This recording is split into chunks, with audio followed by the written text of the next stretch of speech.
Alrighty. Welcome back, everybody, here to none other than the Brickyard 400. This is SimTraX Broadcasting coming to you live here from the Indianapolis Motor Speedway as the drivers are getting out there on the track ready to grid up. We are excited to see what these drivers have to allow for us here tonight. Over a 2-mile track, this is going to be nothing but trouble for the drivers. And how in the world are they going to follow each other, especially when the draft is oh so heavy here tonight? So let's take a look at what the Brickyard 400 is going to bring us here tonight. 120 laps here to kick off this crown jewel. Obviously, we are going to go ahead and square it away. I believe it's a 100% fuel limit out there, so it should be rounding around about 32 laps out there on fuel. 10 sets of tires down in there in the pits. A fixed setup is what we've got here tonight, so no real adjustments they can make very well here tonight, and obviously that does mean no fast repairs. Scorching temperature out there on the track at 124 degrees.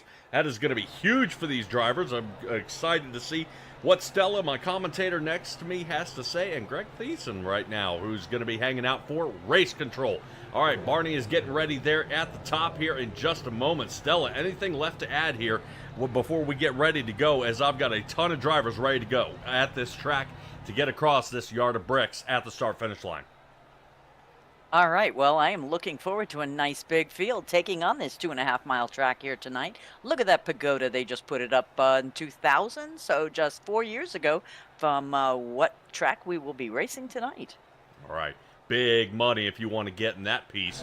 Definitely try to sit there from the center. I've been here at Indy, and I tell you what, it's hard to get a good seat at this track. Seeing how large it is, there's just no real sharp place that you can see the entire track. You're able to get a little bit of the front stretch, you can get a little bit of the back stretch, but fortunately here, you guys are tuned in to SimTraX Broadcasting. We'll be all over the track. We'll be able to get all sorts of pieces and different angles of these drivers, and while I go ahead and mention that, let's go ahead and take a look at our starting grid here for tonight as we've got guys ready to go here. Dalton Tucker sitting in that number 1 spot. Nick Gillis will be sitting second. Moving on to Cody Reeder as our third place starter. Kevin Baumler will be fourth. Ryan Shelton to the inside of row number 3. Dustin Kleba, after a absolute heartbreaker last week, he'll be starting in the 6th spot. Nick Pressey, good to see him as starting 7th. Unfortunately, his average finish here since about 22 and a half is where he's been finishing, so good to see him up in the top 10. Brady Motes will be 8th, Jake Christenberry 9th, and moving on to Matthew Gordon to round out our top 10. Matthew Gordon, another one having some trouble getting some solid finishes out there. That moves us on to Jacob Gladelick, who's currently sitting in 11th there for Joe Gibbs Racing, and Brian Jones. A little unusual to see Brian Jones with such a far back start here. He's going to be having his hands full fighting up front for the Evernham Motorsports team. Moving on to the rest of our drivers out there. Vincent Arthur in the number 24. Anthony Kroback sitting in the 14 position. Yes, it should be the number 70. I'm looking to make sure he's in the right car here tonight. Jeff Dillon sits 15th. Joseph Anderhar starts in 16th. Moving on to Brad Fulham, Laura Ross lineback. Ryan Housden and Nick Ham rounding out our top 20. Moving on to, I guess, some of our penalty guys who are unfortunately marked way in the back here, where we find Josh Conover sitting 21st. Eric Essery, a fan favorite out there in the number 32 machine. He'll be starting in the 22nd position. Martin Plude will be 23rd. John Scavanicki is 24th, and rounding out the final of our field, Bradley James and Kurt Quist. Now, we're going to hold our breath here if Cody Reeder will be starting from the pits here, as that has given everybody a decent opportunity to get started a couple positions up. Let's get her going here. Already a little bit of sidekick out there from Jake Christenberry in the 48. Watch the smoke come out of the back of that AOL car. Either that or he's chirping tires in 2nd, 3rd, and 4th. Well, Kevin Baumler is definitely known for revving it up to about 3,000 RPMs and then dumping it. He's able to get going and hold on to the neck out there. See how he does. Check out already making some shuffles here in the back. Right now I see Vincent Arthur working a little bit here on Jacob Gladelick. Gladelick currently holding in 9th. Gets shuffled back to 10th. Gladelick trying to hold on. Boy, already tons of work to do out here on lap number 1. Dalton Tucker not only leads the race here so far up to lap number 1, but is leading out there in the points. Currently, he is out by a huge margin. Stella, if I am not mistaken, currently I'm seeing this guy's about 281 points from even the next guy in line, which ends up being Vincent Arthur. Yeah, the season standings. It's behind 281. You are spot on, sir.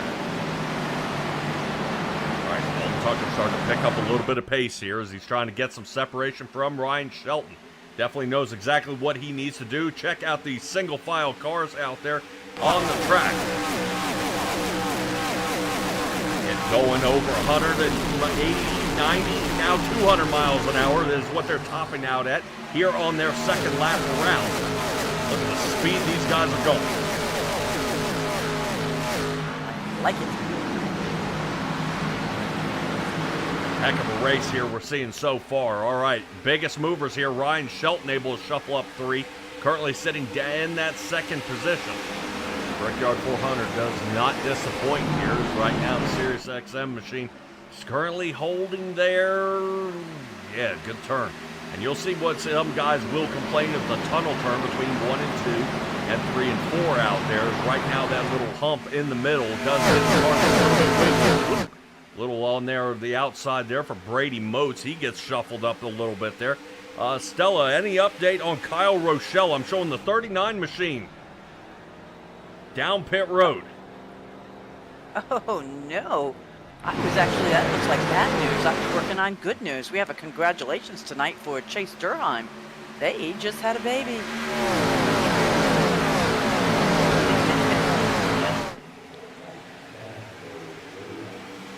Eastwood 3-3-2.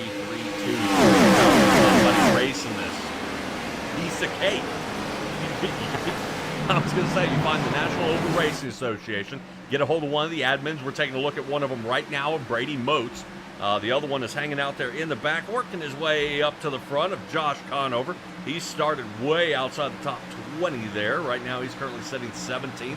Get a hold of one of these guys and they will go ahead and get you locked and loaded into this league. I know there are some parameters. We've got to watch how high our I rating is, but I don't think that's that big of a deal, seeing how well Brian Jones has been doing lately. His I rating so skyrocketing out of there. And I believe you have to have at least an A or a B license out here to race with these guys in the Gen 4 Cups here. Keep in mind, there's plenty of room and plenty of time, and places to be. They are definitely looking for drivers out here. Stella, I don't know if you remember all the way back from the Daytona race, the first race of the season. We actually had guys eliminated before they could even race. For being over? No, actually, we had so many drivers, we couldn't fit them all in.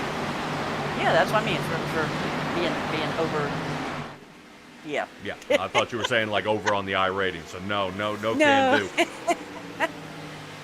Yeah, and not to just to clarify, starting with number 8 at Josh Conover on the readout, those only the last 2 fellas, Bradley James and Kurt Quist, were in the back due to penalties. The other fellas were just they did not place qualifying time, and they were placed due to points.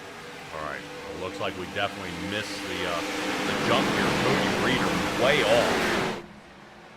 It looks like he finally gets behind the wheel here. That's going to put him, I believe, about 5 laps down, but that's going to work out really well for him, as our first caution will come out involving Matthew George. I think the big one is we're confused as the number 24 out there, Vincent Arthur. And 20. Oh my goodness, the Valvoline car's all mashed up too. Jeff Dillon, yep. Looks like the hood is just barely staying down. Wow, that is not going to make Mr. Vincent Arthur. No. Well, Vincent Arthur's doing everything he can to see if he can run down Dalton Tucker, but this is, as the playoffs grow near, this is not going to be looking good here for the 24 machine, so we'll let the Rainbow Warriors get to it, as he'll be coming down pit, see if he can square a couple of those panels away. And in the meantime, we'll go ahead and take a quick peek, maybe an overhead shot here of what happens to Vincent Arthur, Jeff Dillon, Jacob Glaulich, Matthew Gordon, and Brad Fulham here. It's like Chase Copter cam. Wow, did Glaulich send it? Oh. Yeah, George trying to stop here. Yeah, and Brad Fulham looks like he checks up and then gets dumped from behind. And it continues. Oh, right. There we go. Honestly, Stella, at the speeds these guys are going, I thought that would be a lot worse. Well, we have our first one down pit road. Jeff Dillon looks like he's going to head in and see if he can get some of that fixed. Yep. Yeah, it looked like George may have been able to check up in time, but the number 10 got in and behind him. There's Matthew George making sure he pulls off. Gets out of there. Fortunately, it does look like Christopher Darling is not out here tonight. That would have been a driver I would have expected to see out here racing with Martin Blue in the 77 Ford. He's currently sitting up there. All right, well, we talked. Jeff Dillon is sitting down in pit road. Looks like it got worse. Yeah. Yikes. And I cannot give you information regarding Kyle Rochelle. He is not currently in the Discord. But he should be rolling again. All right, little psych out there from Dalton Tucker. It looks like everybody coming down pit road here. That is going to leave us our top 10 drivers out there on the track. Those being Dalton Tucker, Ryan Shelton, Nick Geilis, Kleba, Cressy, Kristen Berry, Andujar, Ryan Housden, Ham, and Martin Plute. Leave a couple of others still straggling to get caught up. That's going to be John Scavanicki and Kurt Quist. Yes, what a good time for him to come from last place on the starting grid, and now he's up here in 12th. And my big one is watching Cody Reeder. I'm not quite sure why such a late start for him here. But he was able to make it out. I'll see the guys working their way out of pit road here. And a few still left. Matthew George getting some repairs done. Vincent Arthur getting some repairs done. Brad Fulham and showing Ross Lineback. These two guys are getting some help out there. Now, Brad Fulham looks like he got nudged from the back, and I'm wondering if that's Ross Lineback who ended up making contact with him and got him sent around. That's pretty rough here. Let's take a look. Fulham, yep, little contact there. Yeah, but I fully expected him to get pinged again. The Cheerios car made a nice circle around him.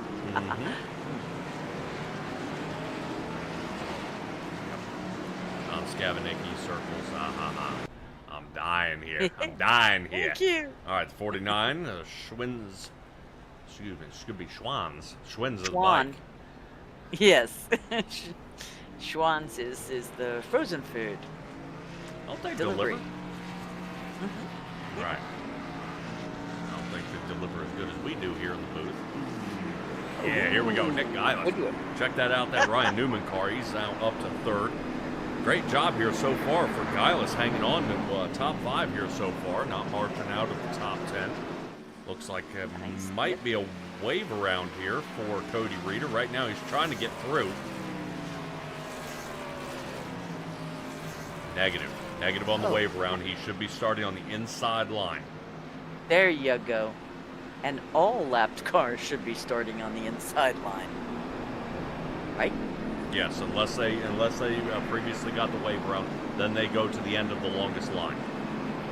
Or unless they cause the caution where they are again at the end of the line. Right. And I think that's where we've been getting a little caught up here, even in the booth, as a little head scratcher sometimes out there from what we see to what rules say.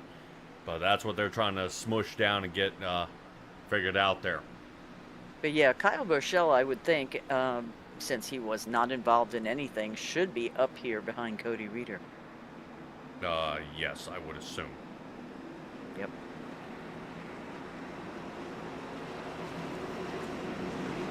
See Jacob Pladalik here in the back. There he is. Come on. He may be serving the caution on that last one. Yep. So he'll be here toward the back.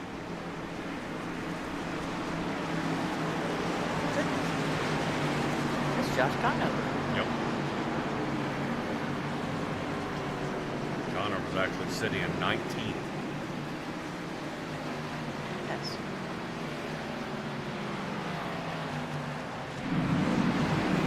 They're going to try to let some of these cars catch up here. Something's off kilter here. Yeah. Hey. Maybe. Green flag's out. All right, here we go. Okay. Looks like RC's got his hands full. I think he's going to be trying to get a few of these penalties wiped away there. All right, let's go ahead and get this back underway. Get lap number 10 started here. Single file. It's going to be extremely tough here for the Gen 4s as these cars will spread out pretty long there. Right now we are seeing currently, I believe that is Martin Luke trying to push Nick Ham as hard as he can. Nick Ham is falling off by a second already. From the draft, he's going to be falling way back. And hopefully this does not cause a problem later on. Expect Luke to make a pass here. A little too slow. Brady Moats down here in 14. Kevin Ballmer in 13. Interesting pit stop here. Guys to make that call. They with 10 sets of tires down in pit, they may be trying to squish it and figure out what to change on there on the car. There's Bradley James in the number 4. Looks like he have a little bit of nose damage there. If I'm not mistaken. Let's see if I can get that drone footage out there. Maybe. Or it's just a paint job.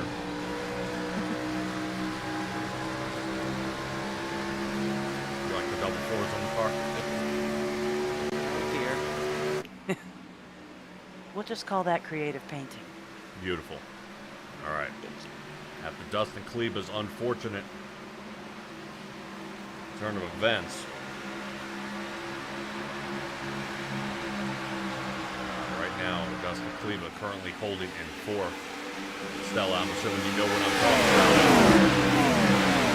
about. I wish I did. The lap number 1 entry at Pocono. Dustin Kleba was leading by over 11 seconds. Oh. Okay. Yes, yeah, and then just a little miscommunication. Ended up getting in the back of somebody, and absolutely unfortunately took himself out there. Definitely I don't know, tragic. Yep. But not in a sarcastic way. Boy, look at Kleba. Send it in there. We'll see if Guylis goes ahead and switches him up here. Goes ahead and lets him on around, and he's going to do it. All right. Yeah. Dustin Kleba, awesome job there. Third place now. Yeah, he usually sets up a pretty quick car.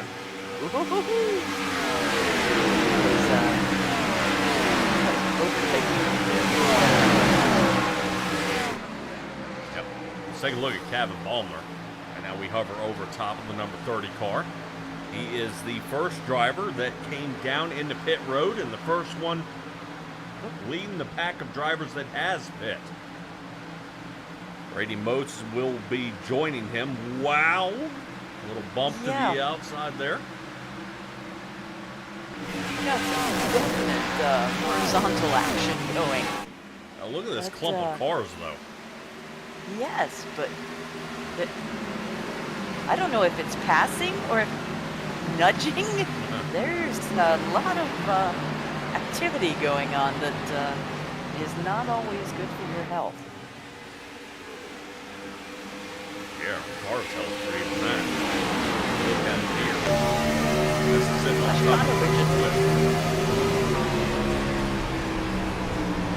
We just shot off to the inside. Yep. Hopefully just passed it. Take a look at the 2 door-to-door drivers. That is Ballmer and 23 there with Nick Ham. Brady Moats doing his best Nick out. Stay on. Yes. Wow. Well, that's been happening. I can understand the tumultuous nature of this group of cars. Yeah, looks like they're going to separate, though. Finally. Nope. Ballmer had him there, but Ballmer is falling back. That's allowed Brady Moats and Anthony Kroback to try to attack Nick Ham. Ham is staying on the outside, and I'd give it to him for holding his own here. Oh, Kurtquist will do it. Kurtquist taking a look to the inside there. Ballmer says, I'm out. Well, Kurtquist had a heck of a run there. as he started running right there to the backside of Brady Moat's machine, and then he was thinking about the pass, but then started running out of real estate, and I thought he was going to send it. Unfortunately, he does not. We're taking a little higher look here with.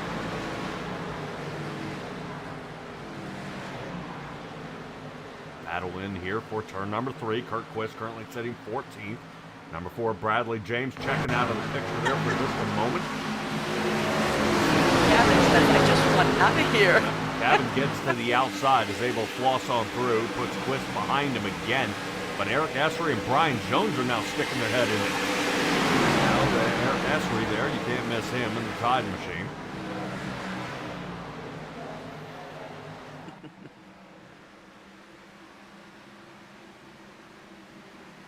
Maybe can miss him, especially with that camera angle.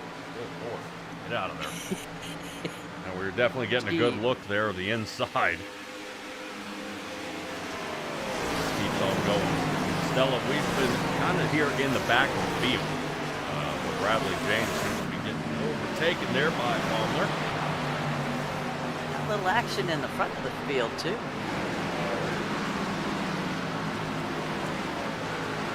I'm looking at Kleba giving Ryan Shelton a little bit of run for his money. Yep. Definitely pushing each other around there just a little bit. Cody Reeder up there joining his teammate. Unfortunately, a few laps down, though. Now he's got to figure out how to beat Dalton Tucker to get one of the laps back. Yep. Check and look back here. Nick Ham. Starting good. Ham to the outside. Dalton right back on him again. Separate this. Look, I'm just clutching cars here. Yeah. Let's go. Anthony throwback, I believe, all the way back here to Josh Conover. And we get Brian Jones and Jake Flatland in the mix.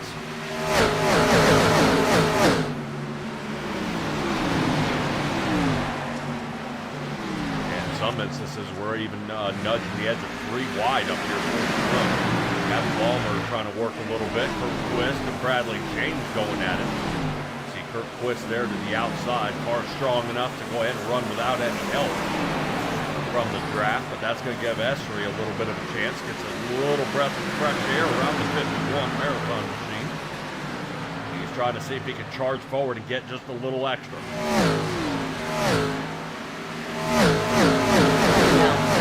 Particular case, 2.5 miles, same as last week, but we have kind of a flat-ish track, so to speak. I mean, this is only 9-degree banking on the turns and Zippo on the straightaways.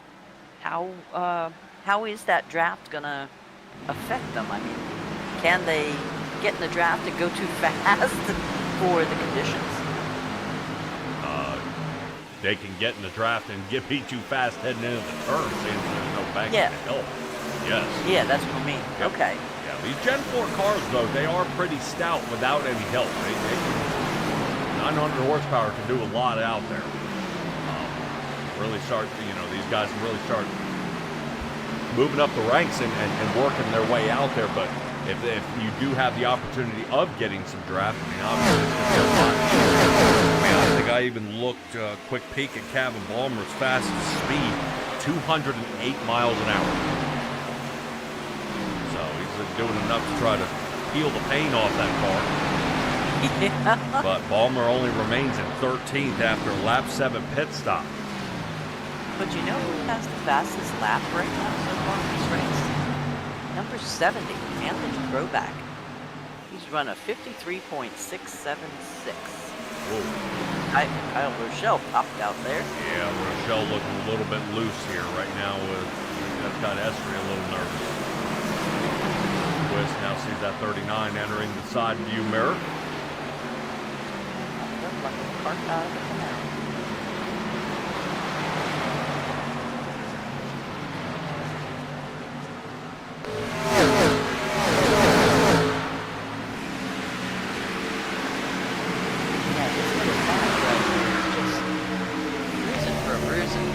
Something tells me we're gonna see somebody's gonna make a mistake here. Yes. And I'm hoping it's not gonna take everybody out. But there's a lot of side-by-side racing. I've really got to kind of tip our hats to the guys out here. We've only had one fumble here back on lap number 6.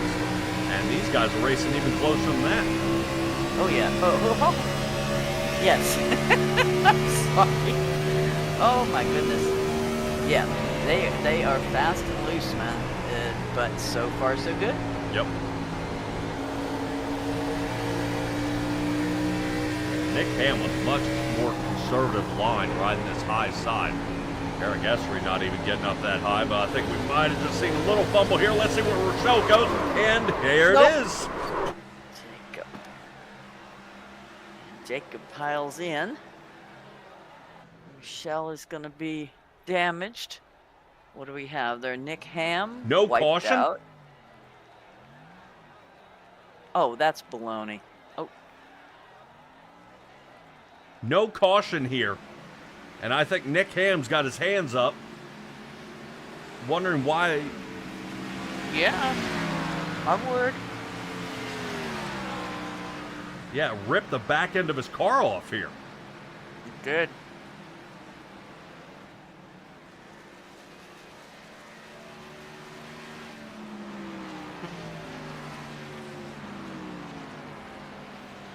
So he's going to have to do something as a green flag pit stop?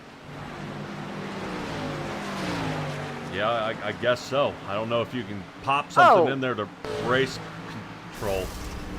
Okay, now we should have a caution. Hell, come back out on the racing surface if that's what you're trying to do. Yeah, I know we got a bunch of things going on. Kyle Rochelle just hit the wall, blowing the engine, and looks like ripped the right front tire off, and not but half a lap earlier, Nick Ham actually ended up spun around out there and involved 2 other vehicles. Right now, there's no caution out there on the track. We are waiting to see what in the world's going on. Whoa. Yeah, even Jay saying, what the heck is going on? Well, that'll give us a chance to kind of take a peek top side here. As we saw it to the wall with Ham around. Yeah, this involves more than 1, 2 cars, 3 cars.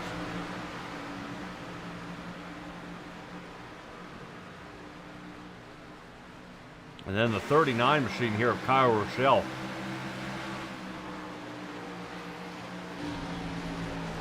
I was wondering if he had damage. You see the right front here. Get a little bit in this chase cam. He's doing much of the same here. Looks like he's ended up continuing.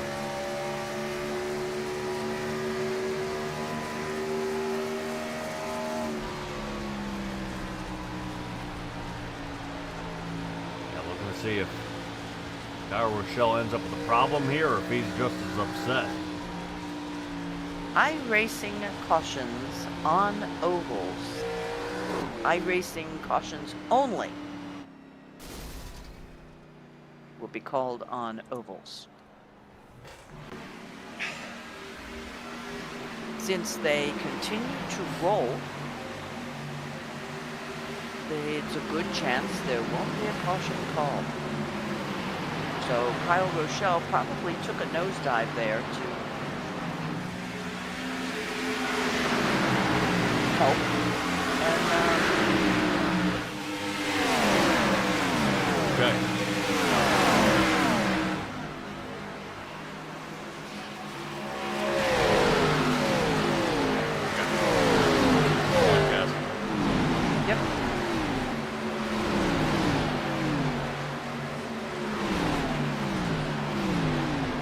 Lap number 25 is underway. Nick Ham's race has come to an end here on lap number 21 when he was out there. Unfortunately, down in pit road, sits at 2.5 minutes here. So I believe Nick Ham's race will be kind of scrubbed here. That's going to allow Cody Reeder to slide up to the 24th position, putting Ham down to a 25th. Right now, I think Ham is trying to see if he can get it going again. Right now, after he suffered a good bit of damage out there, trying to get back out there onto the track. Reeder just passes him. And back out he's going to go. Unscheduled stop here for Nick Giles. Jacob Gladdle.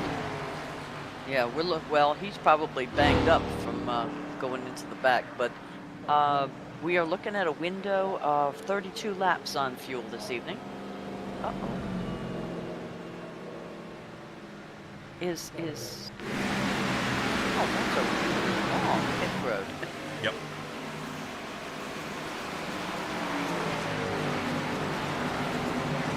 You've got to drive almost 3/4 of a mile to get down to his pit box. Yeah. Well, that's why you normally see when guys do pit, they pit in clutches. Right now, this is going to really hurt Gladelick and Giles here, as they will be the only two that came down pit road. Currently our top 8. And Joseph Andujar in 14th, the only ones that have not come down pit road yet today.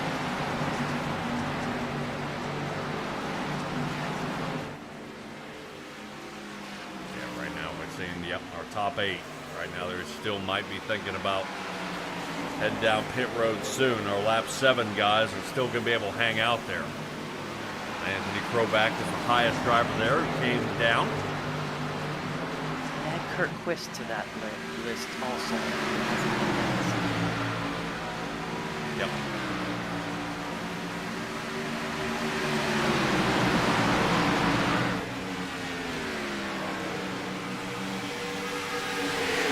Take a look at Pocono.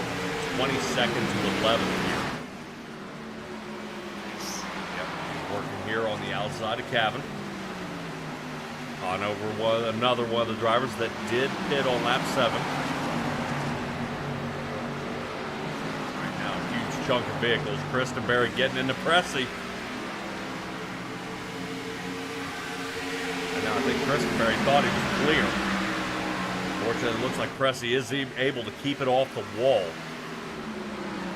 Net Zero Machine not real happy about he's getting treated out there.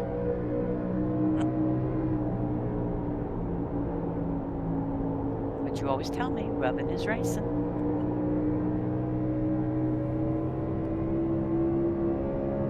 Yeah, Jay says he just thinks the cautions are broken. I'll just say that maybe Barney was indisposed. We get double file here as Kevin Ballmer getting into Ryan Housden in the 41. That's exactly what I was watching. Yeah, looks like this clutch of drivers right here. These guys are going to be busy. Hold it. It's okay. It's all part of Brady Motes' process of getting to the front. Okay. Scaring the heck out of everybody. Nah. Oh, no! Did he just take the nose off of John Scavanicki? Yes, he did. Yes, and Scavanicki holds on to it. Nicely done. Way to not overcorrect there. John in trouble here. Good part of the night. Remember, he was the driver who avoided the lap number 6 caution. Yes, he did.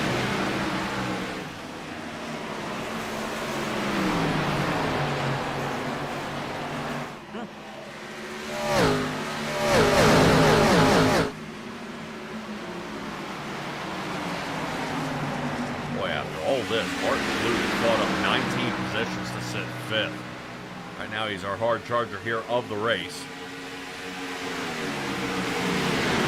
A ton of guys ended up in some trouble. Nick Ham was able to get his car fired and rolling out there on the track. But we're going to stick here in just a moment as Anthony Kroback gets pinched there in a 3 wide, is able to squeeze out, get a hold of that 7th position. Not bad for starting in 14th. Here they come down pit road. Yep. Oh, Pressey. Barrels award without the barrels. Oh, that hurts. Oh, man. Whoa. So he will have, what, an improper entry into... Well, I think he got dumped here. Oh. Watch. Oh, nope. This is all on him. Oh. Yeah, he Yeah, he just tried to stop and started to Spin get a out. little squirrely. Wow. Boy, this is going to be a rough night for a lot of these guys. They can't figure this out. Here's Martin Blute. His way out of pit road now. Ow. That's the way to get up to speed. Yeah, they can't enter to the backstretch. So it's impressive that on this inside line, currently he's doing 140 miles an hour before he gets to the blue cone. Oh, wow. Yeah. Oh, there's Jay. We're starting to count. All right, Joseph Andujar. He's down pit road. Nick, I think, is going to be there for a little bit. He put a heartin on that car. So that leaves us with Dalton Tucker, Dustin Cleveland, and Twist are still holding out. But these guys have their fuel stations just crazy. All right, there's Dalton Tucker coming down. Dustin Kleba working his way down. Twist looks like no signs of slowing here. I think he should take over the lead, I would think. And get past the guys out front. No, he's not. Gavin Ballmer has gotten up to speed. Yep, he still has. The Kurt Twist hasn't been down yet. And Ballmer has come down on 7 as well as the 5 drivers behind him. Yes. So Twist going to be in some trouble here. He might be running out of friends. Currently, he will be pitting with nobody else out there. He doesn't have enough to make it as far as the guys on lap 7. And the last of our holdouts came down. Yeah, I can't imagine. We will see how accurate our counting is here on field laps.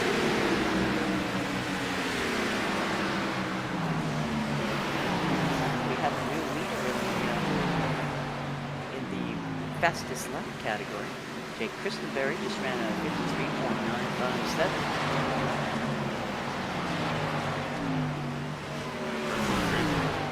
Timeout there, isn't he? He's running behind Martin Blute.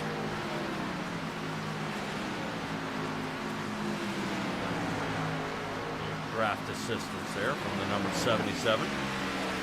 Got Kristen Barrett to try to follow behind there.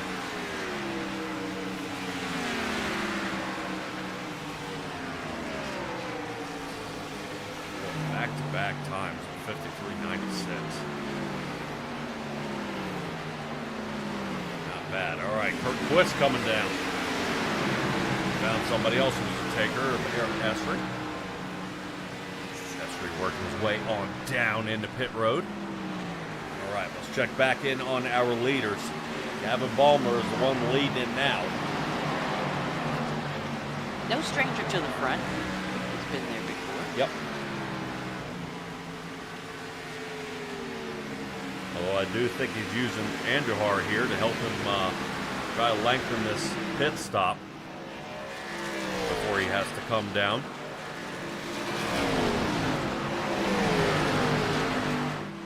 Cody Reeder will be another driver that will need to be visiting down pit road. He hasn't pit yet here tonight, crossing the line for lap number 31 for him. So might have 1 or 2 more laps. Nick Pressey out there in the chat saying I'm sorry, Nick. We also did a replay. Aww. It happens.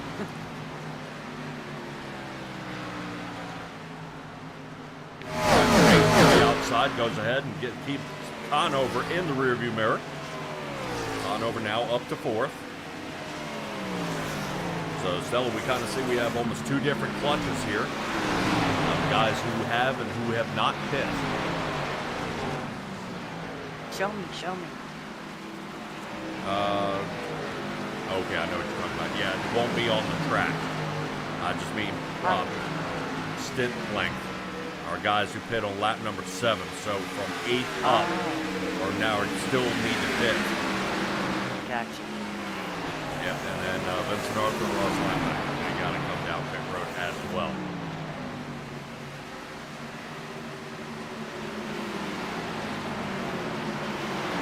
Fortunately for them, they do not lead by enough to not be in danger of possibly going a lap down. Now, Cody Reeder started from the pit, so it shows him as having pit once, but he didn't really. No, he started from the pits. Right, so, but here he comes. I was going to say, but he's done just under 33 laps, so one way or another, he needs to come in soon. And there. Yep. All right, here are our drivers of 2, 3, and 4. Conover, Bradley James, and Brady Motes. I think about half second back is where we can find Crowback. Yep, there he goes. Working around the number 23 machine of Nick Ham. He's still trying to salvage his race. Currently, he's sitting 23rd as he gets back past Cody Reeder, who's down in pit road. Baumler out there all by himself now. And look at Motes. Says, I know I'm faster. Get out of the way. He does just that. Gets around Bradley James, but swings way up. Some run there. So it looks like Vincent Arthur joining in the fight there. Yeah, it looks like he still has some damage on that front end. Oh yeah, he's pinched. He's all right, like 6 inches tall. You know, on that splitter. Yep. So the first few of our lap 7 fitters have come in. Brad Fulham has come in. Matthew George is on his way down now. So these guys are going to be all spread through. Yep. Best times out here by our guys. We're sitting about 53 to 54 seconds. Pit lane time hovers about the exact same, about 53 seconds. 4 tires, fuel, and out of pit road. That does not include getting up to speed. So we have 3 gentlemen so far who have called it an evening, packed up their bags, and taken it to the garage. Jeff Dillon in the number 10, Kyle Rochelle, 39, and Nick Cressy has said, I'm happy. Boy, pretty unfortunate for all those guys out there not being able to have an opportunity to come back from that. Unfortunately, there are no faster pairs here in this league, so they've got to be super careful.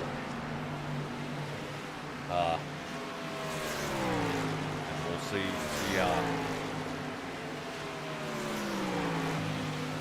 what he's got going on. All right, let's take a look right now. That is Bradley James. I expect to see him coming down soon. Arthur and Linebach are currently down. See out there in the chat saying no race control, Garrett Greg. You're at the flag stand, buddy, not the booth. Okay. Boy, check that out. Oh, Crowback. Seriously. All right, just to give Nick some peace of mind, you got to show this one again. Hold on. Caution?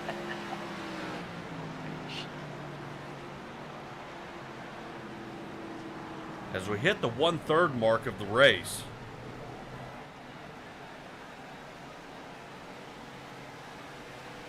we're currently under caution here, Stella.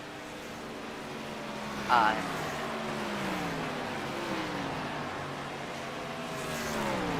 have nothing to say. I mean, them having contact at the pit road entrance caused the caution this time.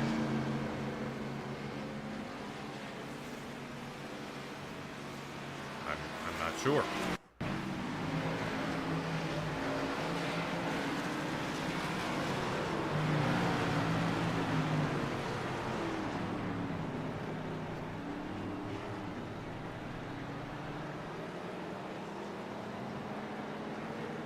Nothing else on the whole rest of the track. Yeah, I'm trying to see because it was pretty quick move there by Brian just Jones came to through. pop back out. Yeah. The news just came through, and we have some more takers back down pit road. Dalton Tucker, Kaleva, Christenberry, Houston.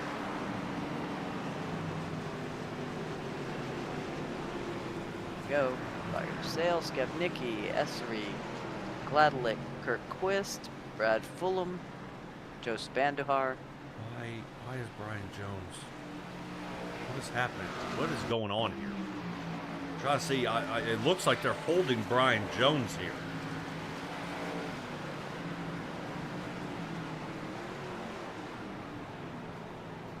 Commitment cone violation. Oh.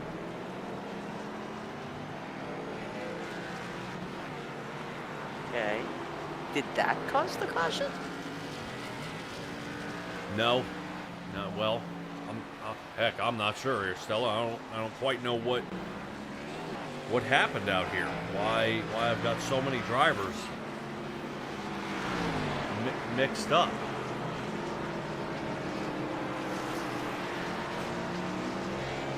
We definitely have our hands full here. Maybe we can get something from one of our DEI guys out there. Maybe we can grab a hold of Josh. Hey, Josh, you got a copy on me out there, bud? I sure do. Hey, buddy, what is this caution? Is this Bradley James at the entrance of pit road?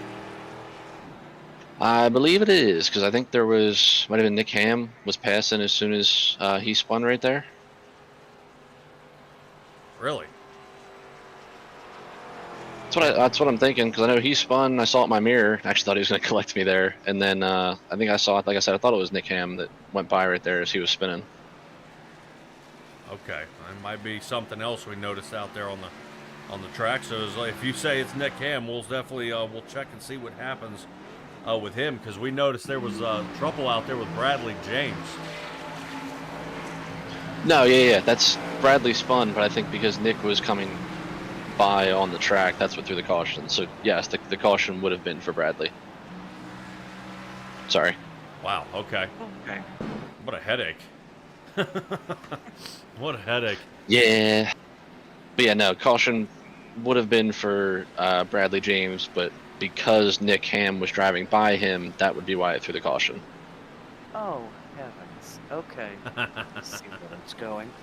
Well, Kyle Rochelle's gonna wish he hadn't wrecked his car out earlier then. Tell him just go down pit road and slam it. Well, or Nick Pressey? stop, turn around, and go backwards. Yeah. And he could still have been racing. That's all right. All right, Josh, thanks, buddy. I wasn't sure what in the world's going on out there and why this one was called the caution. Yeah, I think from what Greg was saying, like I said, Bradley spun, and then because somebody was passing him on track, that is what the yellow was for. Swell.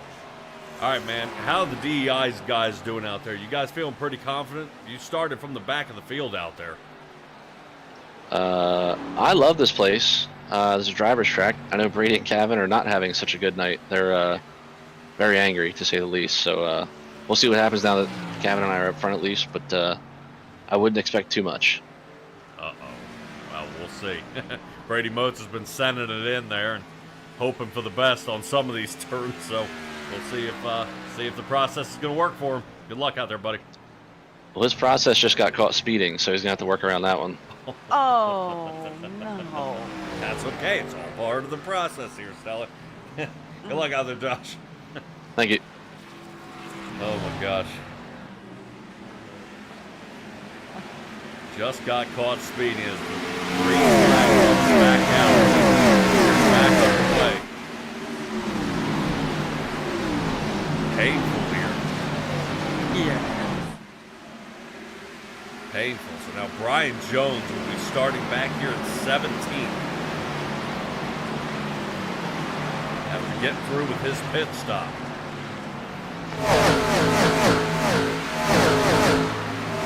Normally LJ Hernandez is out there in the chat rooting on that 45 machine. Brian Jones got a lot more work to do. It looked like he may have had a winning scheme there with some ill-timed cautions that kind of tripped us up here a little bit. get it going. So a little update out there. We'll kind of keep an eye on it. Nick Ham did not come down pit road again.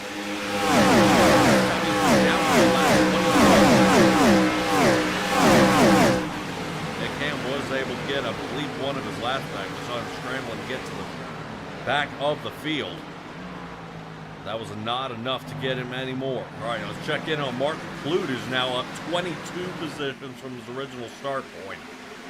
Talk about starting outside the top 20 and coming in 36 second. Look who's doing the shoving now.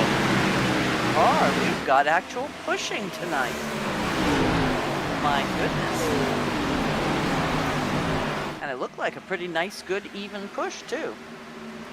Yeah, it's kind of wild because that's actually a lap car giving a shove. Kevin Balmer out front. Ooh, Reeder. Getting close there to Conover. Well, not only just close, but he gives a little nudge to Conover. Conover ricochets off the wall.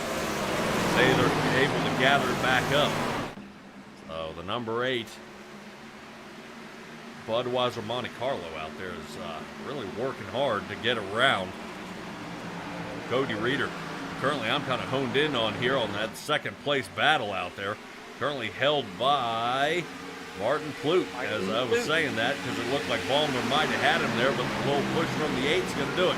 All right, he's been leading 90% of this race tonight and is now ran the fastest lap of the night with a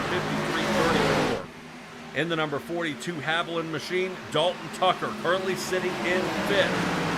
And now this is the first time all night this guy's really had to battle any kind of dirty air out there. So we'll see if he can slice his way back to the front and get that lead. Cody Reeder is making my hair curl. He comes whipping out behind Gavin Palmer, gets right up close, and everything is fine. Man, giving her a break. Yep, Palmer here. Getting a little help. Reeder, Conover just trying to see if he can shoot in there. It looked like Martin Clute may have made the wrong choice there about a half a lap ago by taking the high line, but he does not. Right now, I think he's right in that sweet spot where everybody can't seem to get that turn exit because the 77 is occupying that area. So Ballmer going to take another look to the inside. Dalton Tucker now to 4th. He's going to go for it. Here he comes to the inside. No, tucks back in. Oh. That's right. Dalton Tucker going to follow behind Baumler here. He's going to have a little bit of an angle on Plute. Gets it. Fender into Plute as they shoot through turn number 2. Baumler getting the breakaway. Now Dalton Tucker pulling through. Can't do it here. Watch the number 8 of Conover. Give him the shove. And this is going to be exactly what Plute needs to hold on. Whoa! Oh, no! Hold on. He held it and he's back. Nicely done. Yeah, if I'm not mistaken, that was Ryan Housden in the number 41. Absolutely. Off the surface out there and then gets back on. I'm not sure he even lost a place.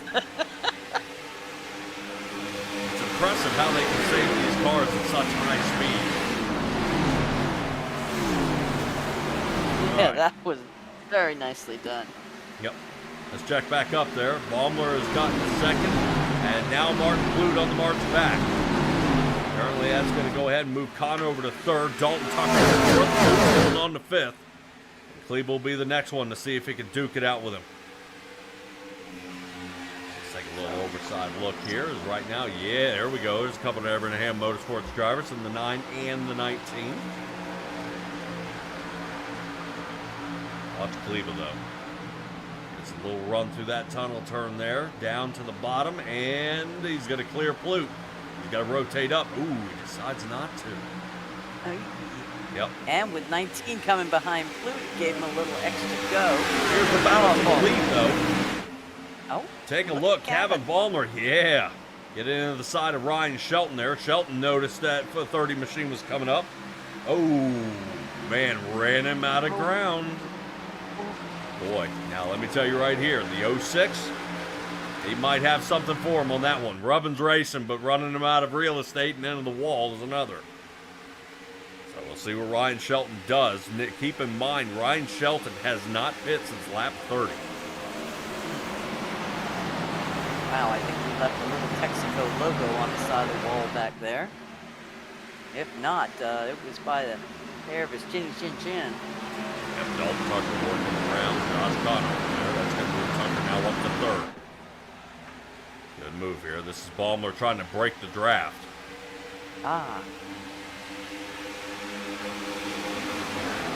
Separate out in good ways. Baumler able to get a 4/10 lead.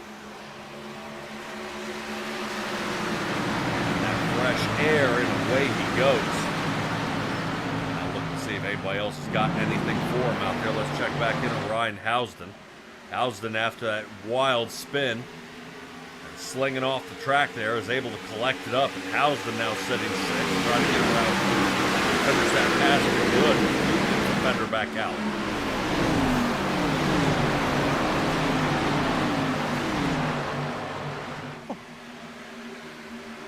Stella, we take a look here a little bit. Top three, Ryan Shelton trying to desperately hold on for that third spot, but I think late him not pitting back there on the 40s might be costing him here.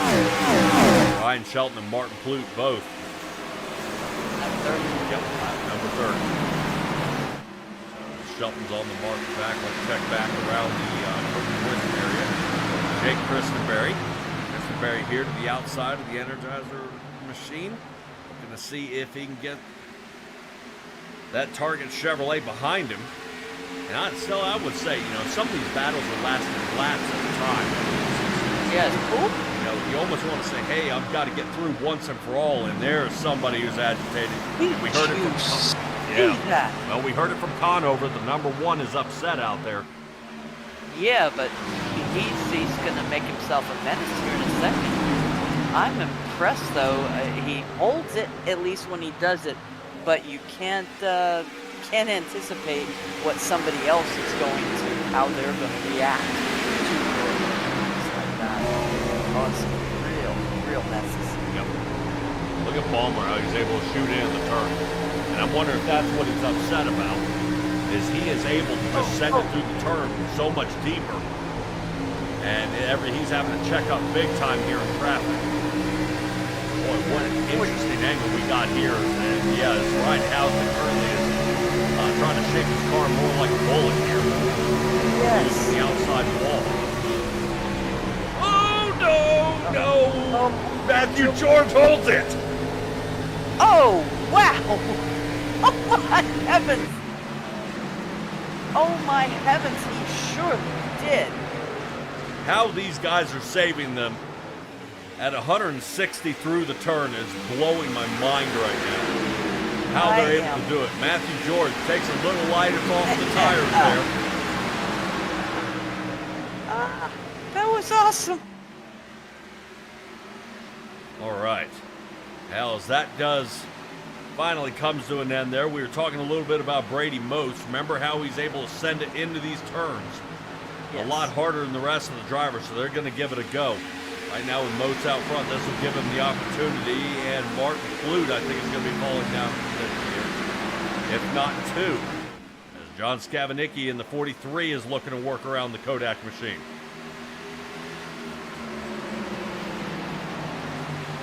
Look at Brady Moats. Boy, he's whipping that car right off that turn. The gap that they had to these drivers is no longer. I think Brady Moats is trying to get to these guys. Let me lead, just follow. We'll get there. Moats now starting to reel in. I can show you the line. He's definitely got a line as long as 77 isn't in the way. How does he have all that? Oh, again. Trail braking. I know what you're asking. How is he coming up with that kind of speed in the turns? A lot of trail braking. All right. Define. Not gas, not brake. He's able to let off the gas and slowly drag it through the turn. So he is just going in with so much more momentum because the rest of these guys are either off the gas and hard on the brake to set the car up in the turn. He's actually letting it coast in. Coasting, and he's got all that. Yep. All that go. All right. I wouldn't have thought that. You know, it's like a sprinter in a race. You can't just stop sprinting. You're going to. You got to keep the feet. Yeah. Moats here to the outside. Is he going to greet the roll? Camera angle there, as it looks like he does keep it off. The 43 machinist Skavinicki, who looked like he was battling there with Plute, is not going to have it. And Brady Moats getting up there on Plute. Now he's going to shoot past Plute. This is for turn 3. Notice that inside line. He's able to drag through, but normally that's where Moats rotates up the track, and the 77 blocks that.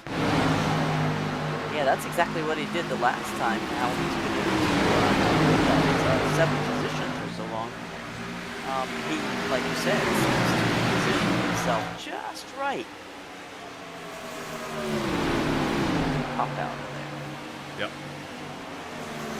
A lot of movement all over the track. Wouldn't say Brian Jones is way off pace back there. Dalton Tucker is not off pace. He is giving Dustin Kleba a little bit of Yep. So currently in the lead is Josh Conover. Dustin Kleba sitting second. Dalton Tucker is third. Gavin Balmer sits in the 4th position. Ryan Shelton from the lead has fallen back to the 5th spot. Still hanging on though, but then we got to rotate back about 4 seconds to find Kurt Quist. Quist has gained 21 positions here on the night. He's looking to gain a couple more if he can. Martin Plute will be sitting 7th. Skavinicki is 9th is Brady Moats. All right, shows he has no target fixation. That was close. I thought we were going to have a third one into lane in a bad way. I'm trying to outdo Pressey, so that's 2 drivers that have gotten punt out of this group. Currently, they are nose to tail to each other. Brady Moats sitting 15th, Matthew George is 16th. And right now, Stella, I would say if we end up under another caution, that's the guy we're going to be talking to here. I don't know how Brady Moats is handling this. He's going to start doing some dangerous stuff here. He's upset. There he is inside of Crowback there. Brady Moats using him as a little bit of a rebound. See if he can get on through. Yeah, not happening. He got loose there, but again, held it. Yeah, he's overdriving the heck out of this car. Yeah, but there is driving happening tonight. Yeah, this is actually... Fantastic.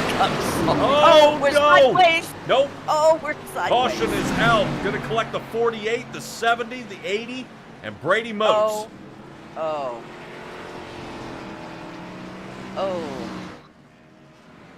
Yeah, that. I was going to say, this kind of racing is quite refreshing seeing from our angle.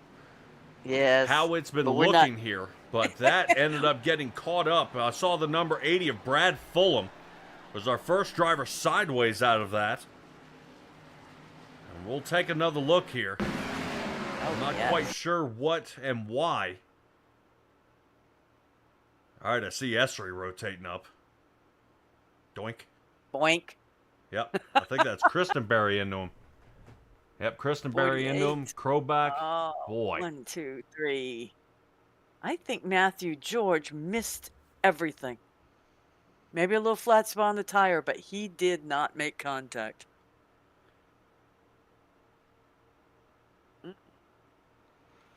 Well, this will be a good time. I'm sure we'll see everybody coming down pit road for this. Oh, heavens, yes. But Eric Essery, being our first guy here, he got into that turn, had to check up, and then Christenberry gets into him. But Stella, did he really get into him? Yeah, there's contact. Yeah, I was making sure this wasn't a net code. Yeah, Christenberry gets into him. No, there's really not. So. Yep. You're saying Matthew George. Ooh. Watch. Piece of cake. All right. Well, Brady Mote's upset. Oh no! Wait, did he? Oh, Brady Motes has a hood on his windshield. Better. Wow. He had to tow. He has no tire. Brady Mote's after the contact. Looking to see, ow. Shot to the wall that causes it. Showing all connected currently. All in one piece.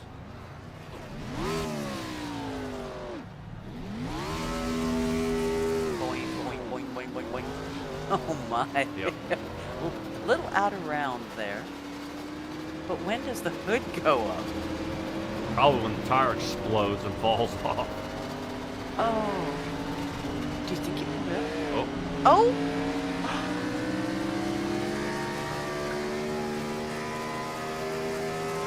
And he's still driving fast. 3 wheels.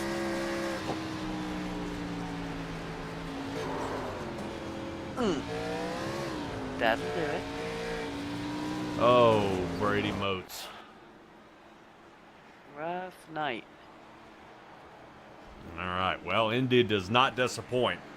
Definitely a wild one here, the crown jewel here of this race, the Brickyard 400, and unfortunately, we're going to be enjoying our third caution here of the night. First one involving Vincent Arthur, Jeff Dillon, Jacob Gladelick, Matthew George, and Brad Fulham.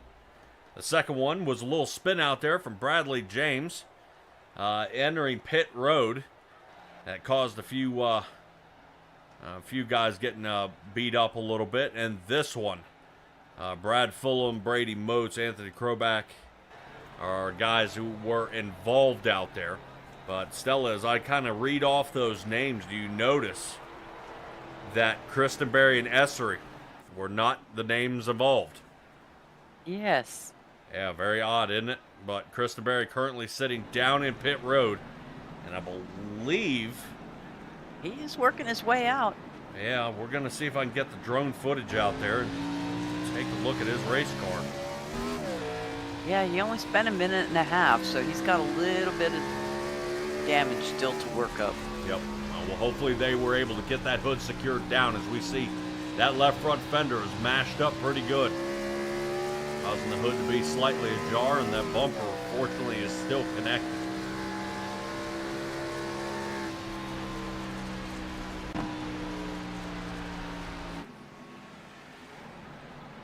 Eric Essery still. There we go. That's his finishing up his 5th pit stop here of the night. He'll be looking to get back out there. Only 4 drivers have retired here for the night, and Brady Motes being that last one.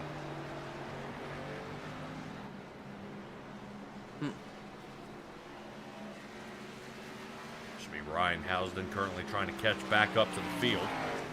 Got a slew of drivers trying to catch up as well. Caution remains out. Flag straight up in the air. Means we should be green flag this time by. Josh Conover going to get ready to go here. As you see, that's where the drivers are. Essery, you see in the 32 up at the top of your screen is there. So currently they've got to hurry up. They speed about 70 miles an hour.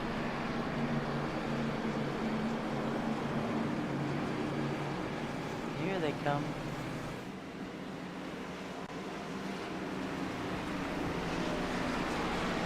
All right, so we'll have to go take a peek down there and see how our DEI driver, Brady Motes, is doing out there, and see if he is, I would say, maintained, still in one piece. Make sure he's not all blown to bits out there. And see how, make sure he's all right, because that was a hard shot to the wall. For Brady Motes, so hopefully we do see if he's doing okay out there. Let's go ahead and get this back underway. Green flag is out to get lap number 63 started. Dalton Tucker will be looking to go ahead and get that lead sooner than later, but Josh Conover loves leading here at Indy.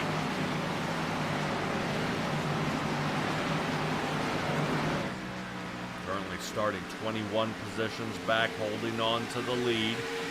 Everybody else in the top 5 has been here in the top 5. Dustin Cleveland qualifying there in 6th, has fought his way up to 3rd. After a couple shuffle rounds out there on the track, and our top 3 drivers, look at the separation. Conover already separating himself by a second over top of Ryan Newman car of Nick Gillis out there. Currently all A-OK. Stella, how did Brady Motes have fare out there? Well, he fared. I went ahead and talked to him regarding what's left of his race car. Tell us about that, Mr. Motes. Yeah, I just went ahead and parked it. It was killed. I know this is a very aero-dependent track, so I'm sure I had motor damage and all that too. So just put it up and put it in the truck and just go ahead and get the stuff loaded up, go back to North Carolina, and be ready to rip in New York. Well, I'll tell you, you had some speed out there, second to none. You just at will could take to that lower lane and take off. What was your secret to that? Yeah, it's pretty good down there, honestly. I mean, it's just loose, and you just got to manage the throttle. If you don't have the draft, you can't do anything. I mean, if we're being perfectly honest, it's like just as bad as the next gen. If I'm being honest, like I couldn't make any passes. Like I was just stuck behind Martin there for a little bit. Nobody's wrongdoing or nothing like that. It's just, I mean, I couldn't make a pass. I mean, I had to roll the top, and I couldn't get to the top, and it was, I don't know, it was just frustrating. But oh yeah, like I said, let's move on and go to New York, and hopefully the rights and the lefts will do us good. Sounds good. Maybe, get the other side of the shoulder working for a little while. So, all right, good talking to you, Brady. Yeah, thank you. You want to go ahead and give your shout outs before we let you go? Yeah, sure. Just y'all for putting on a great broadcast every week. My wife for letting me do this on Mondays and now Tuesdays, so I really do appreciate that. And just Josh and Nick and the whole staff putting on for a great league and very clean racing and all that. But understandably, everybody's got to get the elbows out tonight. But that's the only way you can make passes, if you throw some elbows. But nice, nice, Patrick. Yeah, it should do it there for Brady Motes. Hate seeing you guys get knocked out here, buddy. There was a lot of racing there in the back, about a clutch of about 8 of you guys. It just looks like a little fumble out there. Essery gets a little hot into the turn, Christenberry into the back of him, and those two guys aren't any worse for the wear out there. So hopefully we see you guys return, as it looks like, I believe, Nick Gillis, who's been running a stellar night here, is going to be cause of our next caution. Brady, good luck to you, buddy, and we'll see you at the Glen. all right, yes, sir. See y'all tomorrow night too. Ooh. Talk to me, man. Love it. All right. Brady Motes is down and out here as we send it back to the DEI crew. The number 12 machine out there. Saw him scraping the wall. He's been doing a little bit of a mixing up out there earlier here in the past couple of laps. And I'm wondering if this comes back to bite him. Right now, Gillis and Ballmer were going at it, both of them, for a couple of laps while you were having a chat there with Brady Motes. Let's see what happens. I'm wondering. He hit the paint, came on up. Oh, well, that's the end of Kevin's night too, then. Well, heck. Sorry. Yeah, about a half a lap earlier, I was noticing Gillis was scraping the wall a bit, but wow, he took a hit. Look at Kevin's front end. Yeesh. All right, Ryan Jones dealing with some wicked connection issues out there. Hopefully he's able to tone that down a little bit. Ooh, psyching it out. Quist's gonna bite.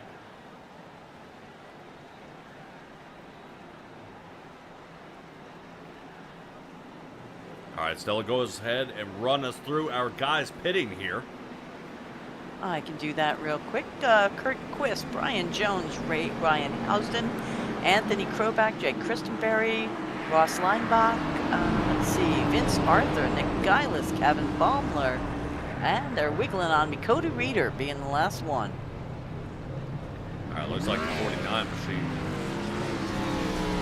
Barely getting into the box there. We'll see if he's penalized. Notice the right side tires are over the paint. So we'll see if they nail him for that. Well, his crew is servicing him.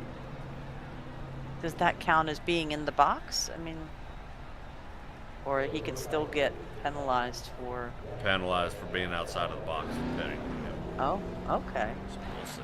Oh, wow. Way out there. All right, check out, it's on hotel Wi-Fi and a Logitech T27. Oh, baby. Man. Oh, man. Okay.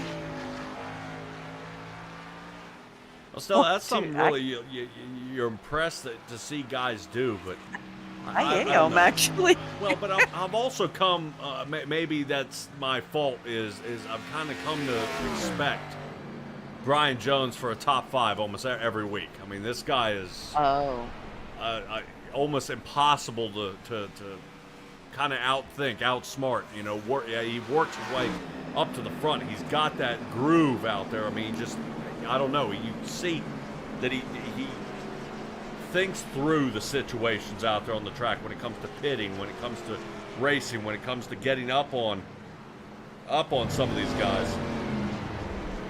And then, he's out here kind of bumbling around in the back 20, unfortunately, and a lot of blinking. So I think that's just that's 90% my fault, you know. And I give it to him. Instead of taking a provisional, this guy is still bringing his stuff and racing. I mean, that would be my thought. That's where I come from. Is hey, more power to you if you can make it work. We've seen so many guys that just, throw their hands up. And then we've had the ones that have attached their wheel to grandma's dining room table. So, it's the hardcore guys. But yeah, you're spoiled, Brian. I mean, he's had 4 poles. He's had 3 wins, 9 top 5s. Yeah, cut him some slack. Yeah, and they're doing what you got to do out there. I totally get it. I mean, it's just, I just say it's pretty impressive. But they're saying there's a disclaimer because Brian Jones is sitting around that 12th, 13th position here. And he's going to go for it. I do have to know what he's using for a screen, though. Okay. I bet you'll get I that heard one answer in guy a was second. racing on a laptop. And some of these guys are running, 3 30-inch curved screen monitors. And, hearing somebody's racing on 15.4 inches of screen is impressive. You think they're on the hotel TV, maybe? I would hope. I would hope.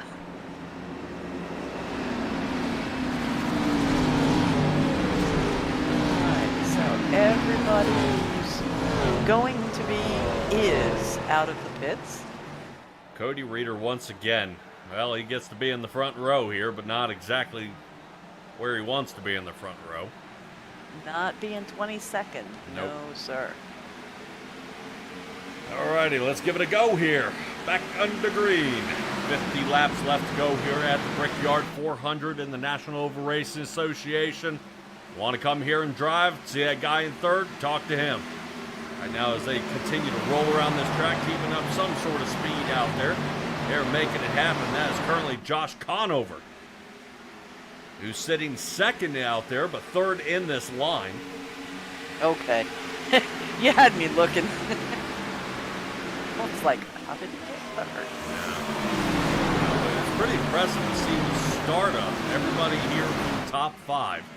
Well, the top 5 cars where you see Ryan Shelton, then Scavenicki's fallen off by about half a second. Go back and find Jacob Gladwin currently holding there with Martin Booth, Bradley, and James.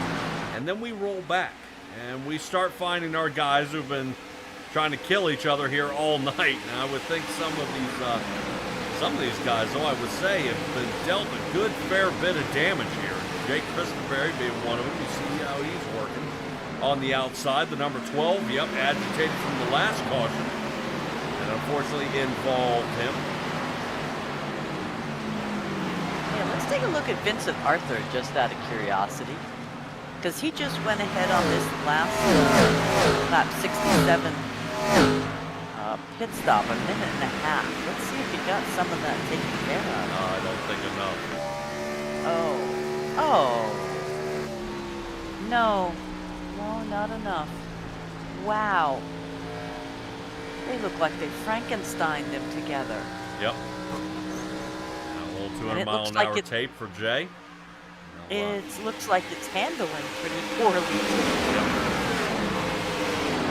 Out there saying, told Brian that we were talking about him.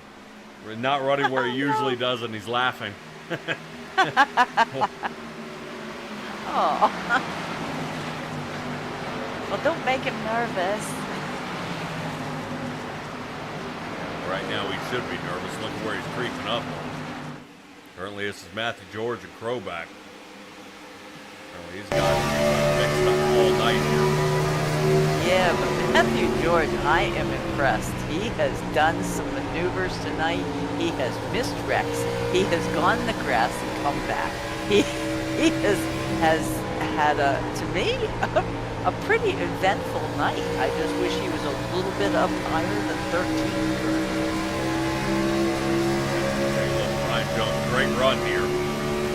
Give him a spot for that 13th position possibility. There he shoots to the inside. Lap number 73 underway, being led by Dalton Tucker. No surprise there. Ooh, smacking the wall. There's LJ. Rooting on the 45. See, I told you. Yeah. Oh, yeah. Just wait. LJ out there, maybe.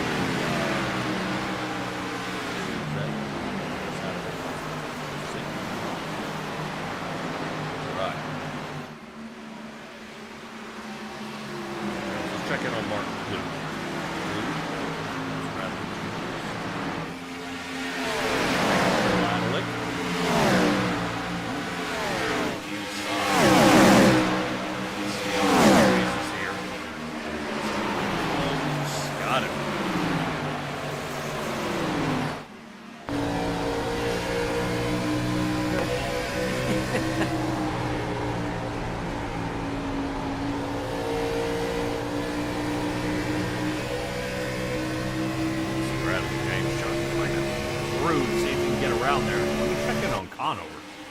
There we go. Okay. Look at that. Led out front by Cody Reeder. Yeah, this is everybody out there trying to use Cody Reeder to their advantage here. But who has, by passing Dalton Tucker, got a lap Yes. back. But Dalton Tucker right now is fuel saving. Stop one more time. Came in on lap 60. Puts him at 90, puts him at 120. That's going to be pretty close, but they may be trying to see if they can hold out as long as they can. Weight shift set up there from Cody Reeder. Make sure he stays out front. I wonder if he's going to, just looking at teams, Cody Reeder and the third place driver right now, Dustin Kleba, is on his team. So he might be helping more than one person there. I think Dalton Tucker's taking advantage, but perhaps it's helping Dustin Kleba. Yep. Kleba, I believe, would need to pass him at least 3 more times here to get back at least on the lead lap. Kleba's sitting in third. Excuse me, for Reeder. Oh yeah, no. I'm just looking at the possibilities of him, making draft, being in the front for his teammate. But right now, he's having trouble just dealing with Josh Conover.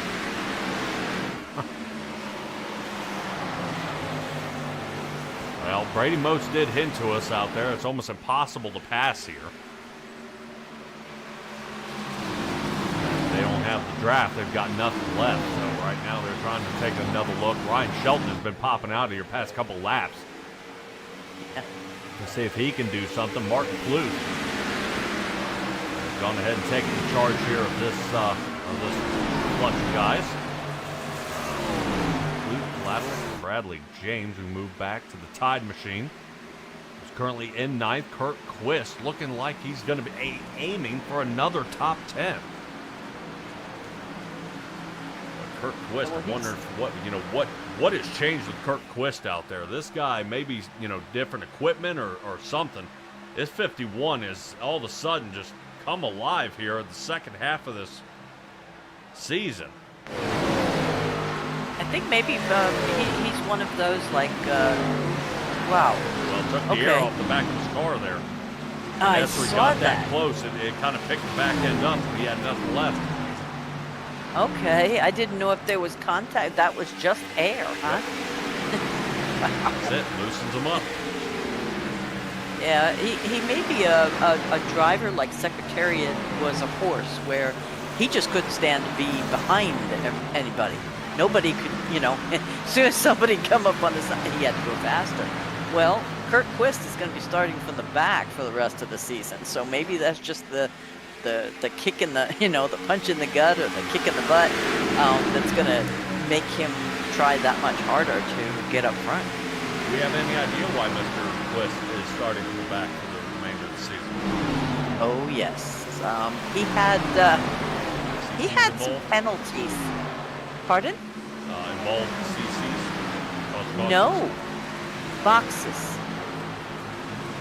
Oh, that seat. Oh, man. Where were we?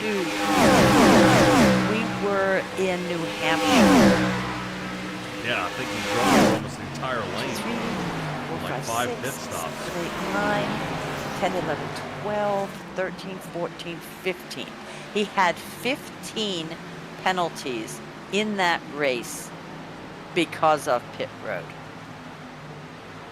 I know. Well, when somebody makes a mistake like that, you almost wonder if they knew. Was it a mistake? Did he even know? No. And it is in the rules, but it never occurred to him. So you gotta sign off on the rules before you can get behind the wheel. So yeah, but sometimes it would be two in a pit stop. I mean, on lap 150, too many boxes in, 6 too many boxes out, 4. So it was like, yeah. So he gathered a bit too many there. But I believe that was his first race with NORA. So, and New Hampshire, heavens to Betsy. I mean, New Hampshire is New Hampshire. So. But I'd also say, looking at this league, that is one thing that you do kind of have to appreciate is there's no bending of the rules. No matter who you are, doesn't matter if you're an admin, doesn't matter if you're out here winning every single week. The rules apply to you the exact same way it applies to everybody else. So. Yeah, it's not one of those where I'm going to coach baseball so my kid can pitch. So. Yeah, because when somebody makes a mistake like that, just one after another, you almost want to give the guy a bye. Like, all right, maybe he didn't know, but it was part of the rule book when we got going. Yeah, I would have gone in and said, dude, do you remember this part? Even as an admin that's noticing, or race control or somebody, because by the third pit stop that he did it, you'd have to kind of. But I'm pretty sure that particular race, woo, Yep. all right. With all the cautions that we had, race control had his hands full, and these pit stop ones, man, I thought he was going to get him again. The pit stops were after the race. That's when they checked them. Yep. Yeah, there's just a lot going on there. So let's roll back here to the 06 and the 43. Yeah. Skabenicki and Shelton, these two are going at it. That's the 4th position. They want it bad. Shelton originally started here in that 5th spot, but check out this breakaway. Something's changing up here. Right now, Yes. Reeder trying to get away. And Dalton Tucker. Boy, does create a nice wiggle there. Okay. Excellent move. Stella, I don't know if you noticed that. Did you see how that worked out there? Which part? The I one saw where Kleba. Dustin Kleba has now been able to pass. Yes. I saw Kleba pass Josh Conover. Yep. But how beautiful. So radioing up goes Reeder. It says, I'm going to break to the inside. Breaks to the inside. The only one who's not cut on the board here is Conover. Yes. Dalton Tucker's only following because he's trying to fuel conserve here. And Conover loses the position, which is crazy because Conover was going after Kleba there not but half a lap earlier. Yeah, but that's what I was referring to, is having your teammate out front there could work out well for you. Boy, you wouldn't think that. Oh! Sorry. Did you see that? What made Kleba jump like that? I have no idea. These Okay. guys are shooting around the track so fast and doing different things out there, it's hard to say. We don't Look know at if he had your a slight, licks. yeah, we don't know if he had a slight slip up or.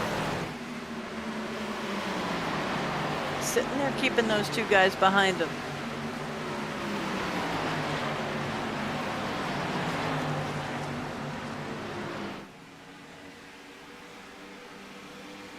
Interesting setup here. We're taking a look at Bradley James. Sitting there seeing if he can work on Martin Clute. Yep. Clute outside. But every time he thinks he can, Jacob Gladelick manages to block them both.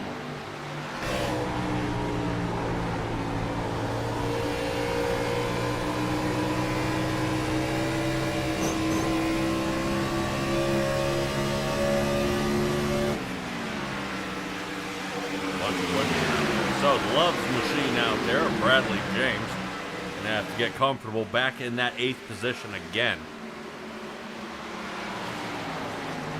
Keep moving around there just a little bit. I would say Cody Reeder's not gonna be able to stay out in front of Dalton Tucker forever.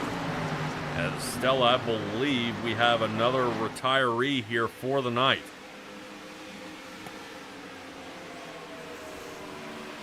Vincent? Yep. Jake Christenberry to lap 7, almost 74. He is retired. And recently here on lap number 82, Vincent Arthur has taken it back to the garage. Yeah. Just can't get that car fixed right. And it hasn't been right since that first caution there on lap number 6. No, and he's a driver. He fought it, but it was just not happening. Now that's going to So- open up the door for Reeder to reel him in. Reeder is currently only a position ahead of him as he currently passes him. All right, Stella, let's talk points here a little bit. Dalton Tucker in the lead by 281 points. Well, Yes. Vincent Arthur, horrible night. Looks like 21st is where he's going to land. Yes. 3rd place sits Cody Reeder. He's Well- only 35 points behind Vincent Arthur. Right, and he's running 20th. Yes. So Vincent Arthur finishes 21st, Cody Reeder's 20th. Okay, so that moves us to Brady Motes. Well, Motes had a Yes. horrible night, and he finished 24th. Okay, so Yeah. let's go to our 5th place. All right, we got Brian Jones, who's out there racing in a hotel room right now. And Brian Yes. Jones is sitting 10th with another caution after. Oh. Uh-oh.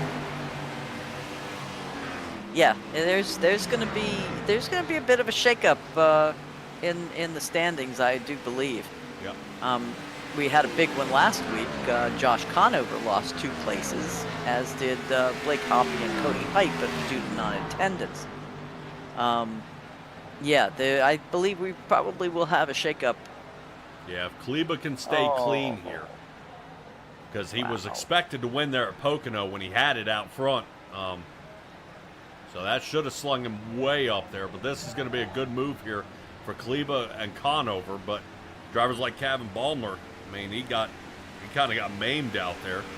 He's currently sitting Yeah. 17th, but it looks like his car manages. Yeah, he's maintaining for now. So what happened? All right, this one involving the number 4 again here, Bradley James. Oof. And the wall, and, well, I guess we could joke about it. That's exactly where the last caution was that he was involved in. Because this is on lap number 40.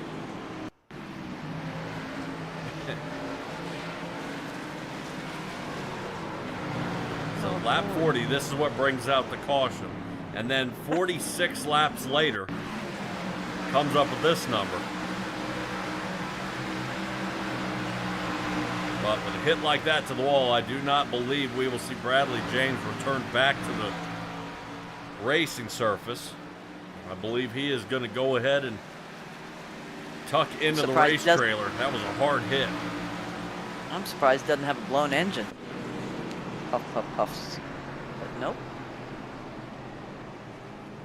Yeah, sometimes you get a blown engine immediately. Other times it's the drivers driving around the track, and it'll end up blowing the engine because of the damage to the radiator. Ah, okay. Okay. Boy, does this work out for our guys out front. All right, here they come. Everyone. 100%. This should be the final pit stop here of the day.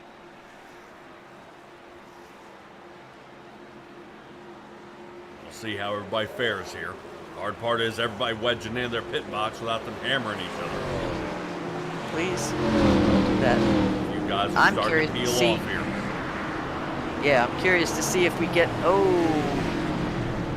Luke missed his box. If we get any change in our positions. Because somebody like Josh Conover, here he comes. Here he comes. Ooh. Shot to the line. I believe that's going to go to Conover. Okay. Because I thought Tucker had it. But excellent. But that's what I was going to say is we're going to have a change up here with a fast pit stop. Oh, look at you go.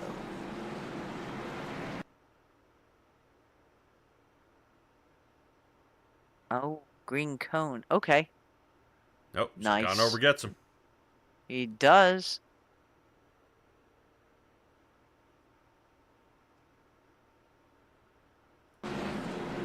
So, looks like 4 tires and fuel for everyone. Don't blame them at all. And now is the time for a little extra security here. And a little extra repair. Yep. Yeah, for the ones that need it. I would say now would be a good time to go ahead and try to pull some of those fenders off. The ones that are going to be doing that, Kevin Balmer, Nick Ham. I believe Nick Ham actually 4 tires and fuel back out he goes. So Balmer, Housden, and Matthew George getting a good chunk of repair. Yeah, Nick Eilis and Ross Leinbach took some optionals at least. Looking at 40 seconds. Ooh, Leinbach back in. Yep, he'll be shuffling down. This will be his 6th visit here to his box on the night. So Indianapolis Motor Speedway getting a slew of cautions here tonight. A little unusual as we've seen a lot of close racing. Because I believe that should go ahead and mark our 5th caution here of the night. We'll be back underway here in just a moment. Dustin Klebel will be overtaking the lead here. Putting Conover into 2nd, Dalton Tucker into 3rd. And I'm wondering if his teammate of Cody Reeder will be starting next to him here.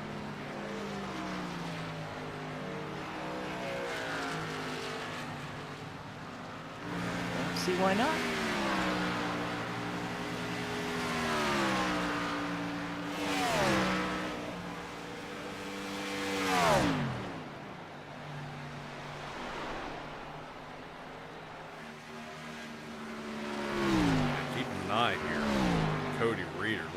cut the engine off, getting going. Reeder has yet to pit since lap 64. So if he's going to be helping Dustin Kleba out front, he's not going to be up there for very long. Ooh. Now, why would he do that? Why wouldn't he come in? Now, he finished Because he out in loses front of place? Dalton Tucker, so he should have already gotten the lap back here.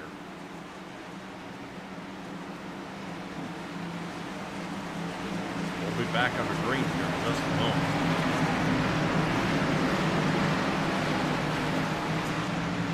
There they go.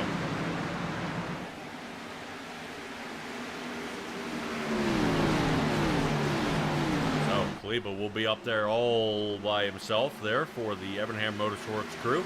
Brian Jones, though, I will admit, is currently sitting in 8th. 4 tires and fuel for the Excel machine.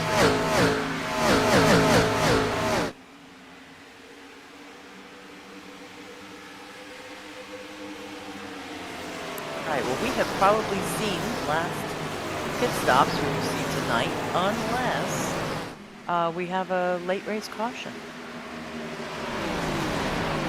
Olaf hasn't been too bad here. We're only shaving off about half a second, maybe 7/10 of a second. So that could be a break for a couple of the guys out there, whether or not they are going to pit again. Let's say if there's a caution lap 105, do they pit again? Fuel, maybe a couple gallons, tires, 100%.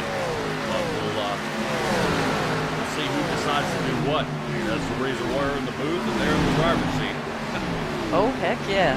Lap number 92 is underway as we keep our eye on the number 45 machine. There's some shuffling going on behind him with Scabanicki, Essery, and Flute. Currently watch the 45, looking to get around Kurt Twist here. Twist, go. Coming to cut down. Yeah. Oof. A little more rearrangement of the right side of the car. Yep.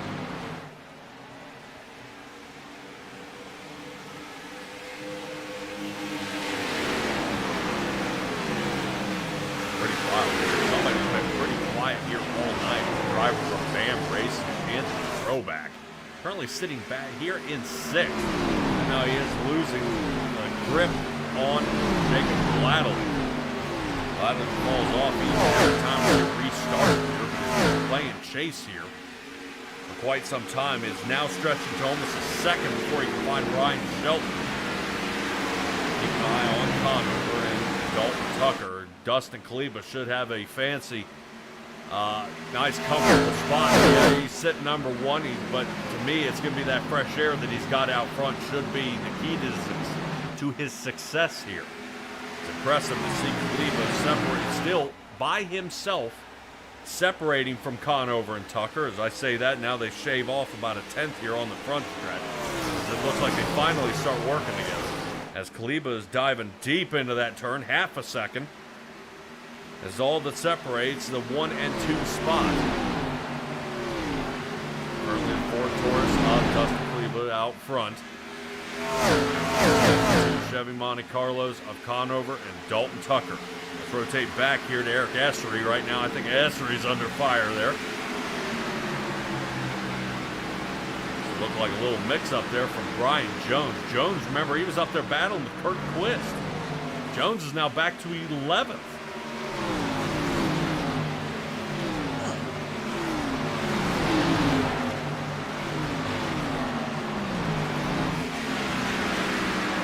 Well, I must say it will be interesting because if we have one more caution, Cody Reeder will have the wave around. He will actually be back on the lead lap. That's, way to hold out. Yep. Well, 26 laps left to go here. He's already going to be running out of time. To fight through the field how many times? I mean, that's seeing the 19 coming on up and saying, all right, inside like it was last time. Moving around. All right, let's check in the Ross line back.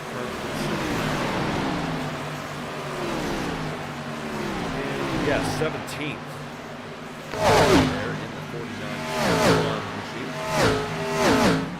chasing Matthew George, trying to keep him pretty close out there. Let's say crunch time is now. These guys are really pressing on. You see the crew chiefs.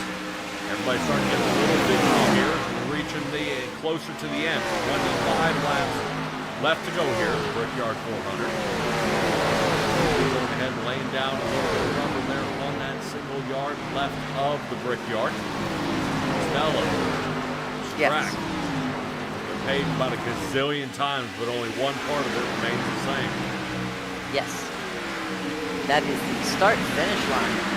Has the original, probably 1909 bricks. No, which is pretty cool.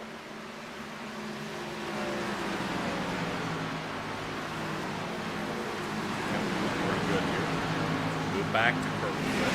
Only 7.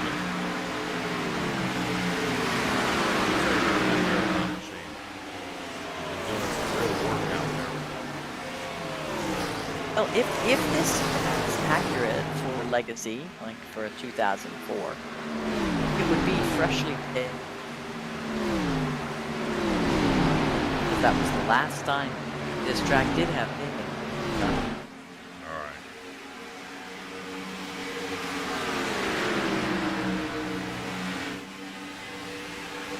That was interesting.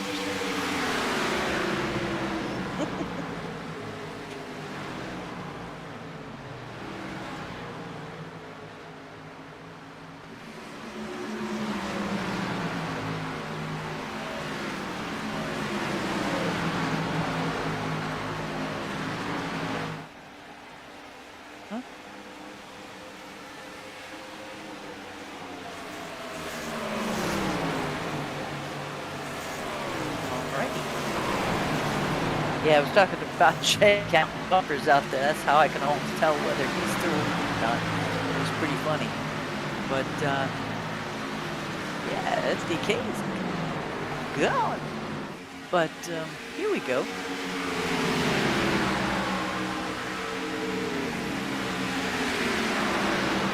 Oh, 51, Kurt Quist, give a little, Cheerios music there. But he did manage to take that spot. Eric Esser, the original, back on 58, is still working it pretty good. He's got a top 10 finish in play right now.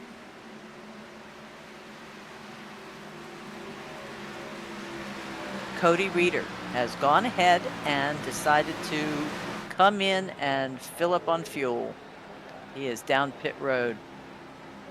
Cody Reeder, boy, rough night here tonight for him. 19th position is where he's going to snug into. Doesn't have to worry about anybody passing him, as currently everyone behind him is taking it back to the garage. Bradley James, Vincent Arthur, Jake Christenberry, Brad Fulham, Brady Most, Nick Pressey, Kyle Rochelle, and Jeff Dillon. All those drivers that have unfortunately taken it back to the garage. What a rough night they've had here. And it is going to be even harder next week as they move on to Watkins Glen next week. They're going to be battling it out there, and guarantee you, when Brady Moat says, yeah, they got to put their elbows out on this one, that's going to be pretty tough. And I would say it's going to be even harder there. Seeing what in the world they're going to be doing and whether or not they can hold out for long enough. Stella, right now this race is going to crunch down to these 4 drivers right here. Kaliba in the lead. Conover sitting second. Dalton Tucker's third. Ryan Shelton fourth. Man, yeah, I'm just hoping we don't have another race like last week where it's down to the wire and things get really shaken up. Passing, fine. You know, changing places, all good. Oh. Figure out pit road. He's got a bright future. Aw. I was reading out in the chat. Bruce Turner says Kurt Quist just, well, he's been doing very well since that first race. I think his wrist was more than slapped, and he'll be fine now. think I even had you,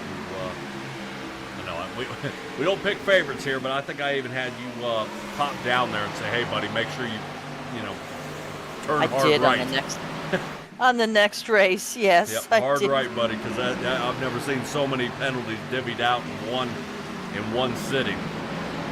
And, poor guy. Hopefully he is able to turn it around. This guy's really been doing an awesome job out there here lately. Quist is still holding 7th position, but notice his stick-to-itiveness is paying off here. Quist is now sitting 7th, but yeah, he's caught up to Anthony Kroback here. And Jacob Gladelick. So right now he's not a possibility of a top 5 here, but John Skavinicki and Eric Essery sitting behind him. I think they're going to have the exact same idea as well. Yes. They may have something to say about it. There we go. There's Quist giving Kroback a push. What you'll think is the 51 giving a push to the 70 will help him catch Jacob Gladelick out there in the 20. So if he can help Kroback get him there, and they might fire in for a 2-for-1. 43 going to now look to the inside. Caution! Oh my gosh. Okay. And away we go. Yeah, wasn't sure. It shows Andujar came down in pit. And looked like a scheduled pit stop for him here on lap 101. So that's going to lead me toward Matthew George. Yep, and he is broken. Oh, man. Well, Cat has 9 lives, but he can't avoid them all. Holy cow. All right, Matthew George, what did you do? Oh. Oh. Oh. Oh. Well, I think it would have all been good if he hadn't been tagged from behind. Yeah, that should have been Ross Lineback that I think got it in the back of him there. Jay will be counting another bumper. Crazy enough, this will not be a front. I have a Ross lineback. What did I say? Have a what? Russ? Oh my gosh. Okay. I thought I misunderstood it the first time. By the second time, I got to say something. So, do you pit? Do you not pit? Do you pit? Dalton Tucker diving back in.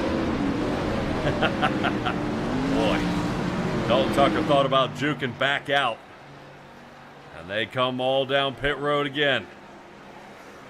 Just have to see if Andujar comes in. He's the last one on the lead lap.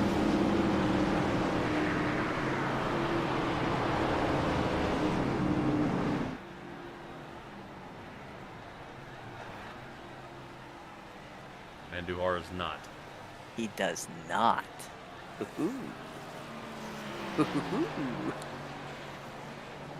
All right. So that puts him in the lead currently. Shelton out. 9 seconds for Shelton. Skavinicki, 9 seconds. Nick Geilis, 9 seconds. And then after that, everybody else taking 4 tires until we reach back to Martin Plout. And Plout's moved up to 11th.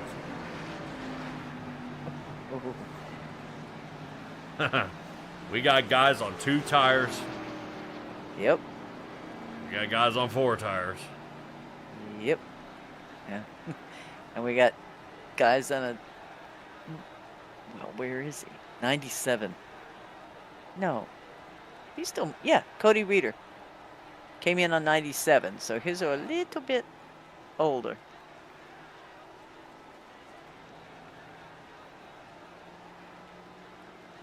But still lead lap. It should be. Good.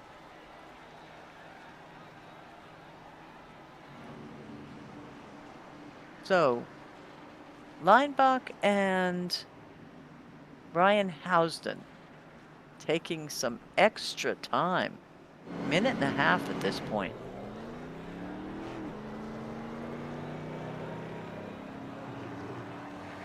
I don't blame him. That 41's getting banged up a bunch out here tonight. Maybe it's just something with that 41 car.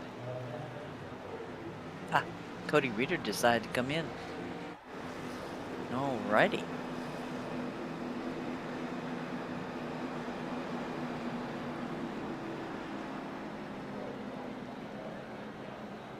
I know I would say I expected Cody Reeder to actually stay out, but he may have not been getting the wave around, so he's going to go ahead and put tires on it then.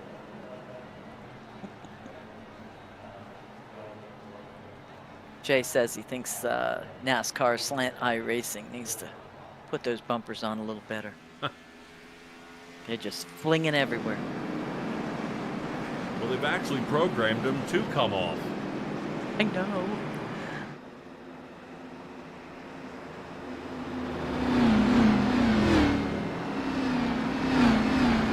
I think the hood hub is the wildest part.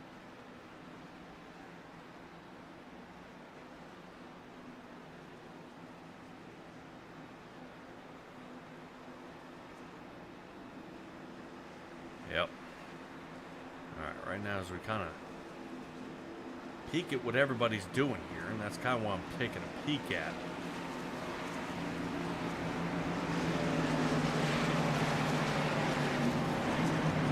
Keep that up, we'll call you Tom. Well, I'm looking at Andujar is going to be starting in the front here, with 3 guys behind him that have taken 2 tires. Dalton Tucker will be sitting 5th. The first driver on 4. Right.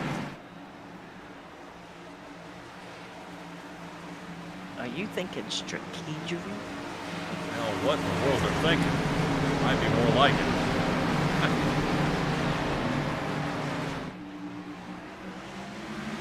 Did that put Cody Reeder a lap down? How come he didn't come up to the front?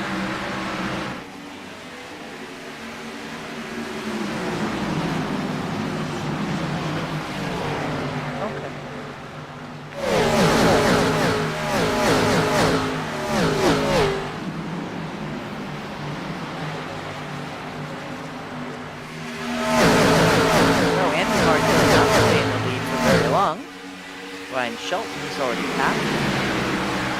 Shelton's got to be pretty quick here, because right now, his biggest fear has got to be Dalton Tucker, who's currently now to 4th. 4th looking at the inside of Skabanicki here. That's going to aim him for 3rd. Oh, we have trouble. We have big trouble. And Kleba again. Dalton Tucker in it, too. Both of our leaders taken out.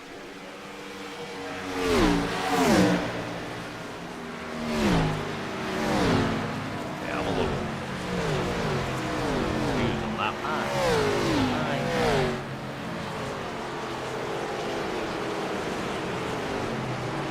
Lap 106. We are under caution again. Looks like everybody's still rolling, though, yes? Yes, currently. But they threw a caution. Oh.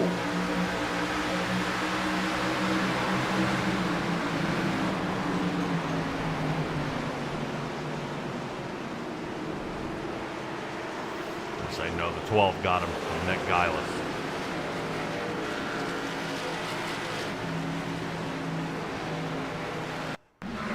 Okay. Here's 12. See, I looked at Shelton coming down and bumping. Was the first one.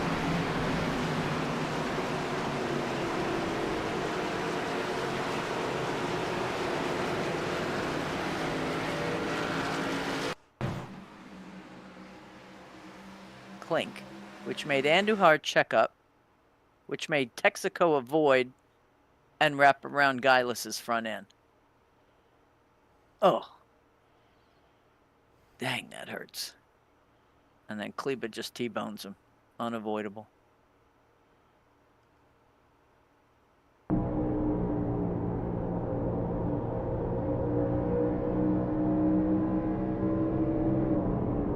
Never sees it. No. No, not even the slightest.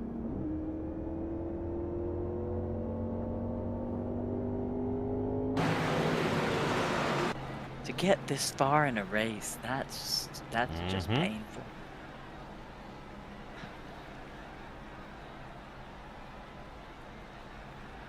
Dalton Tucker down in pit road here, with Dustin Kleba sitting behind him.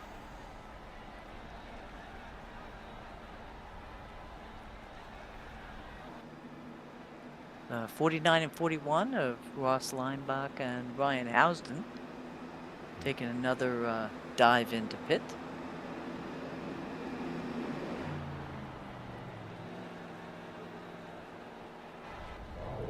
Cody Reeder in again.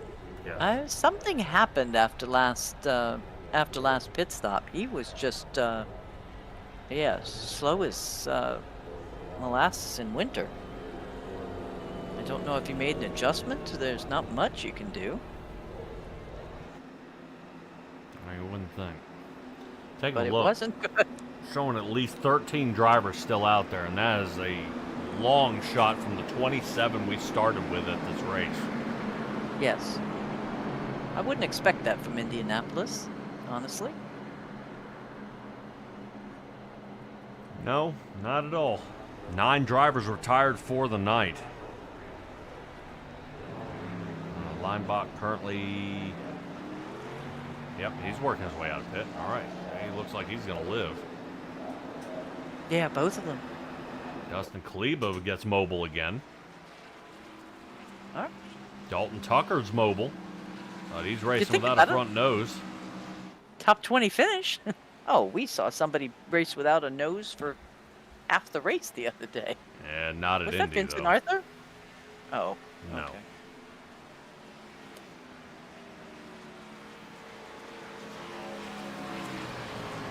My. I don't even know who to put this one down under. Which part? Caused caution? Yes. I check things like Yeah. that well after the race and well after admin review.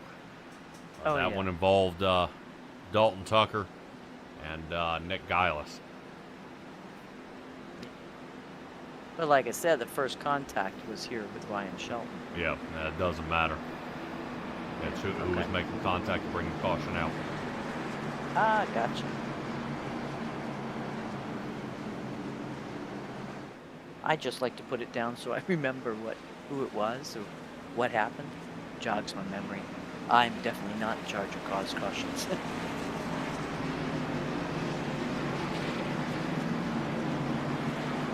All right, drivers getting around.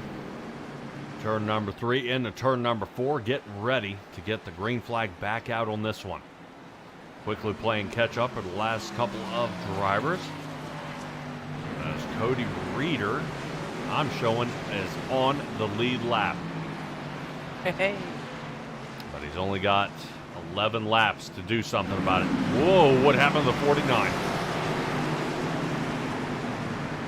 Okay, I think he was trying to hurry up and get in line there. Ryan Shelton off to a great start here. Half a second even before he gets to the line. Huge. Gavin Nicky gets caught sleeping here. Still. I take it that's what held up Josh Conover and Joseph Vandergaard. Oh, yeah. Gotcha. Well, it's a banger crowd here because the Indianapolis Star-Journalist counted in 2004 that there are 257,325 seats currently in 2004, which is a world record for a stadium. Wow. It has since been reduced, but we're in 2004 right now. Yep.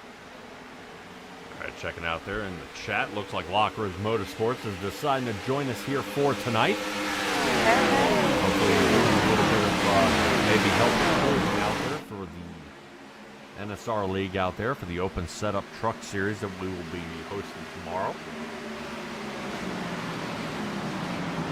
Be good. Ow. Shot to the wall for Nick Giles. Popping out is Eric Estuary. S3 trying to get around Crowback and Plute at the same time. 3 wide. S3 No, squeezing him. don't bump, don't bump. Yep.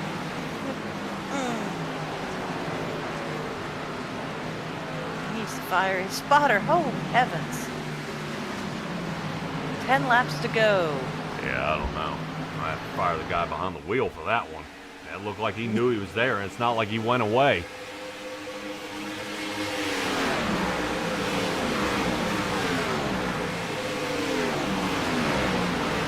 So, all right.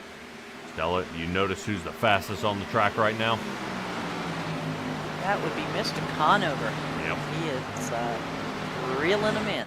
Yep, and almost the first driver to break under a 53-second time. He's extremely close. Right now, he is helping John Scavanicki get up there. Both the drivers in front of Josh Conover only took 2. Conover waiting this one out. Lead, follow, or get out of the way. Ow. Shot to the wall by Conover. That does not help. No. Not at all. That now back way off.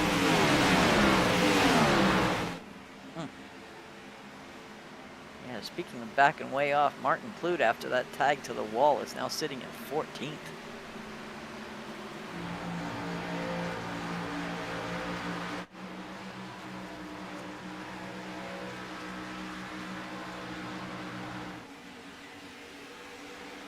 Ryan Shelton doing everything he can to try to break that draft up front. Guys don't reel him in. Right now the 06 being hot as of late here.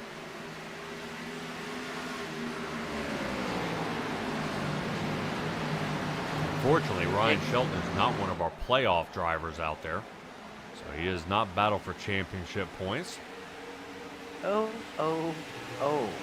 I thought we were going to have somebody take the barrels again. No, I was trying not to look because that was 45 for Brian Jones. Yes. Man. Martin Plute's gone ahead and brought it into pit road. And I think possibly very, very quickly back to the garage. Really? Yep. We got 7 laps to go. Yep. Yep, so Martin Plute will be down and out here. That's why Dalton Tucker continues to ride around this track with the front end missing. Absolutely. So he will go ahead and hold on there. Nope, he's coming down pit road. Yep. Well, Dustin Kleba's driven off by about 36 seconds off of him. So I don't think Dalton Tucker will be able to maintain or gain any more position here.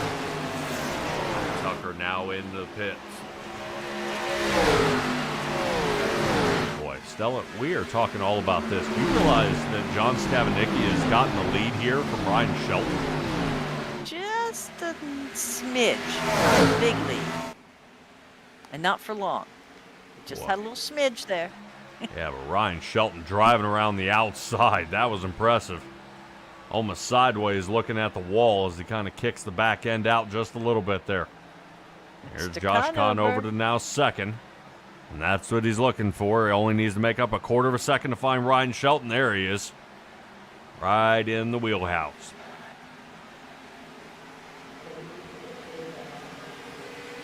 Yeah. Now he just bides his time. Don't tag the wall. Yep. Or an ill-timed caution. Brickyard 400 is coming to a close here pretty soon.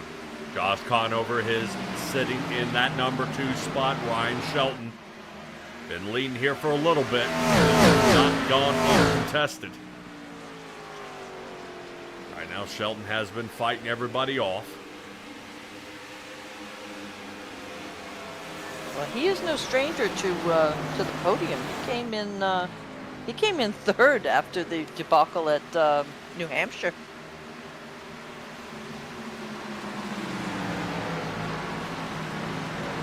Debacle at New Hampshire. Plus, he won at Sonoma.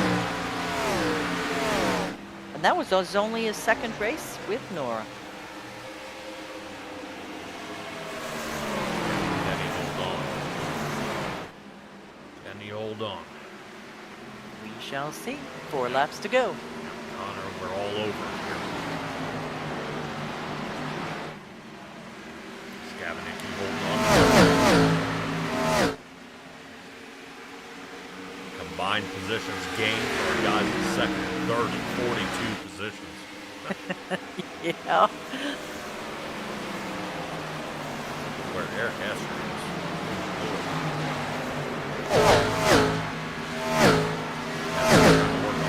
Jones, Ryan. Racing Mobile right now is currently sitting in 7th.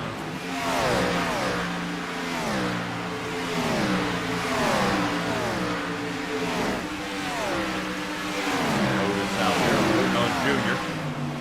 See if Conover can do it. 3 to go. Cover around back here around the 7th position though. Where Brian Jones is trying to fend off Eric Essery.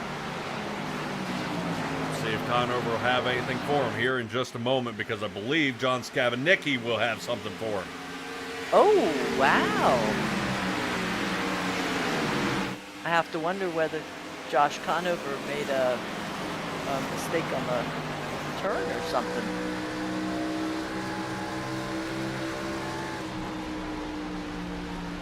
He has been nudging that wall a couple times here tonight. He has. That's what I was worried about. Because So now there's a full half second between each driver. Ryan Shelton and between Scavenicki and Conover. Yeah. Yeah. So that puts Conover a full second down now. Let's check in on Kurt Quist. Yeah. Kurt Quist giving a nudge there to the 12. Right now, if he can just hold on now. Currently the 12. Involved not too long ago. And even back to lap number 66 with the caution. Kurt Quist trying to hang in there. Looking for a top 5 to finish his night. 2 laps left to go. Currently Ryan Shelton looks like he's going to have it though. Eric Essery trying to get in the mix.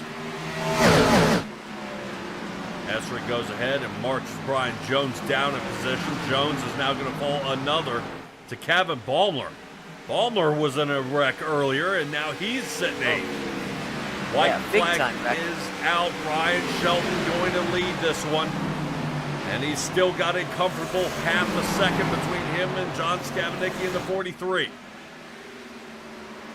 Right now, great race here so far. Kurt Quist was able to grab a hold of the top 5, but he's got to fend off Essery and Nick Geilis, who is currently sitting right behind him. This is Geilis' view. Chance here. See if Geilis dives to the bottom. Oh, Geilis is going to take a shot here. Right now, Kurt Quist riding a little bit higher here. Currently the shot for... No, he's not going to be able to get him. So Ryan Shelton coming here to the race wins. Scavenicki, Conover to the line. And Conover! Yo! Conover close. Oh, that was close enough that it knocked 0-0-0 on my screen here.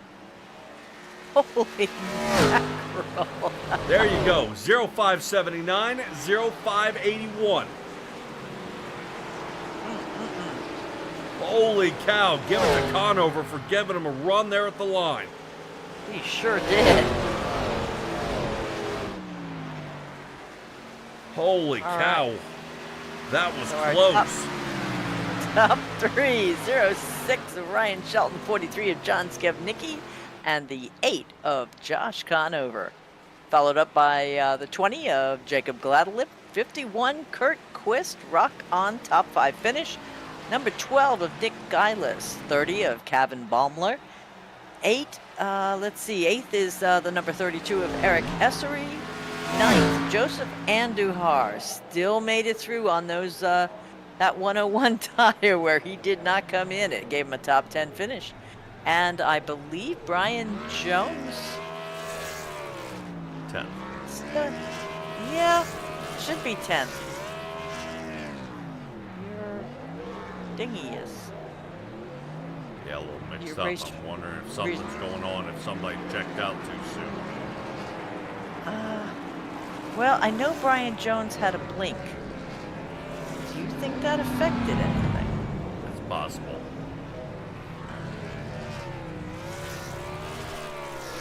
Well, he's on.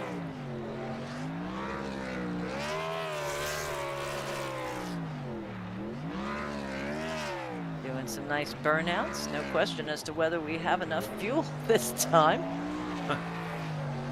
My heavens.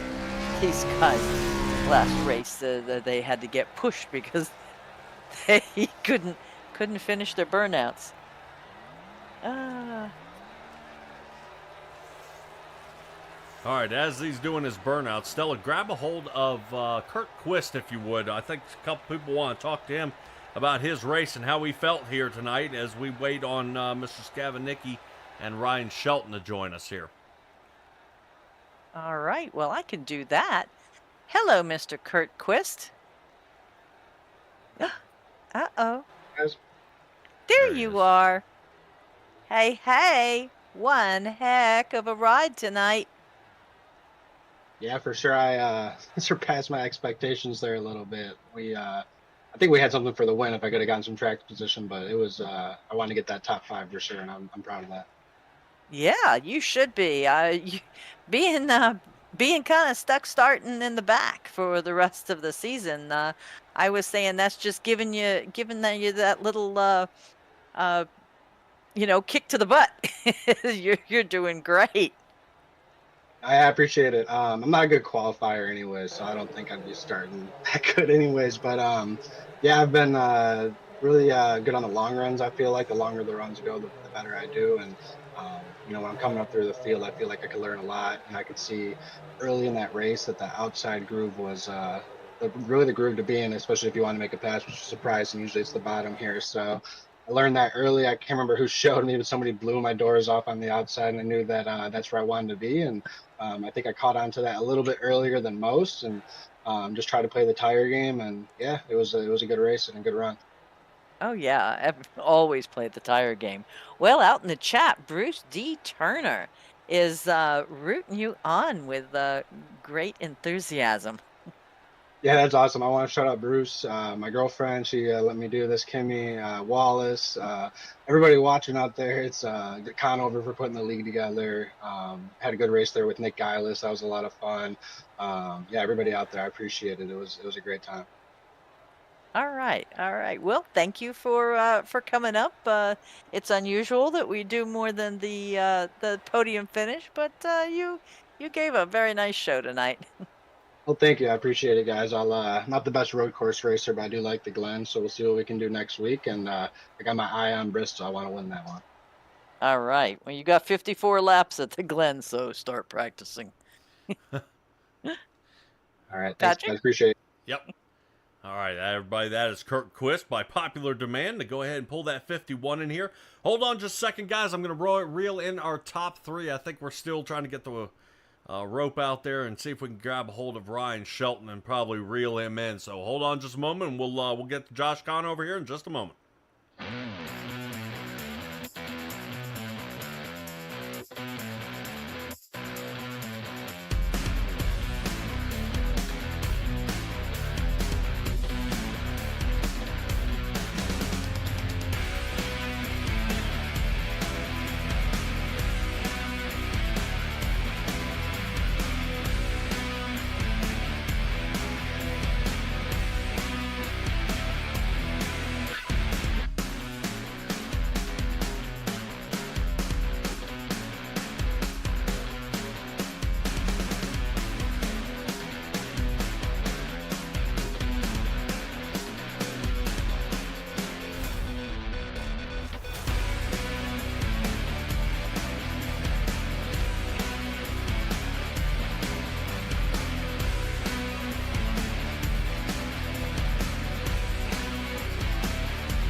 All right, everybody, catching up to our third place finisher, Josh Conover. We talked to you earlier here in the race.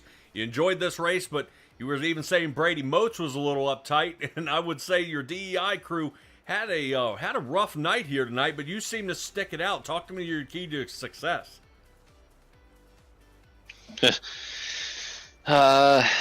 Track position and playing friendly with, some of the guys at the front. I was joking with Dustin and Dalton about letting me run up with them, but truthfully, if they really wanted to, they probably could have left me out to dry. I was kind of just holding on there for those few runs, and then got lucky when Dalton and I think Nick got together and took Dustin and Dalton with them.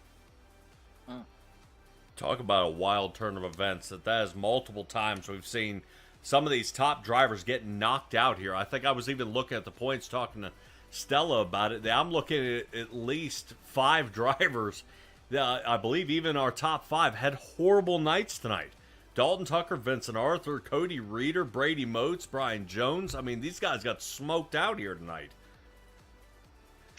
I mean, not that it's funny, but you almost need that some nights because obviously in real life, you look back at it before, they had motor issues and all kinds of stuff going on to where points weren't as spread out.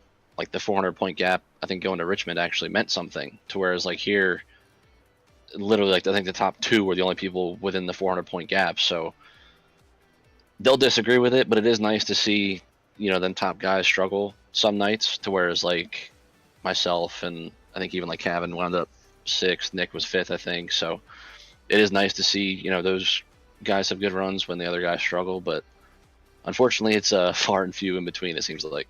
Yes, well, that's going to end up transferring us to next week. We're going to be making right turns as well. Confidence level, taking the number 8 and possibly putting it in victory lane there.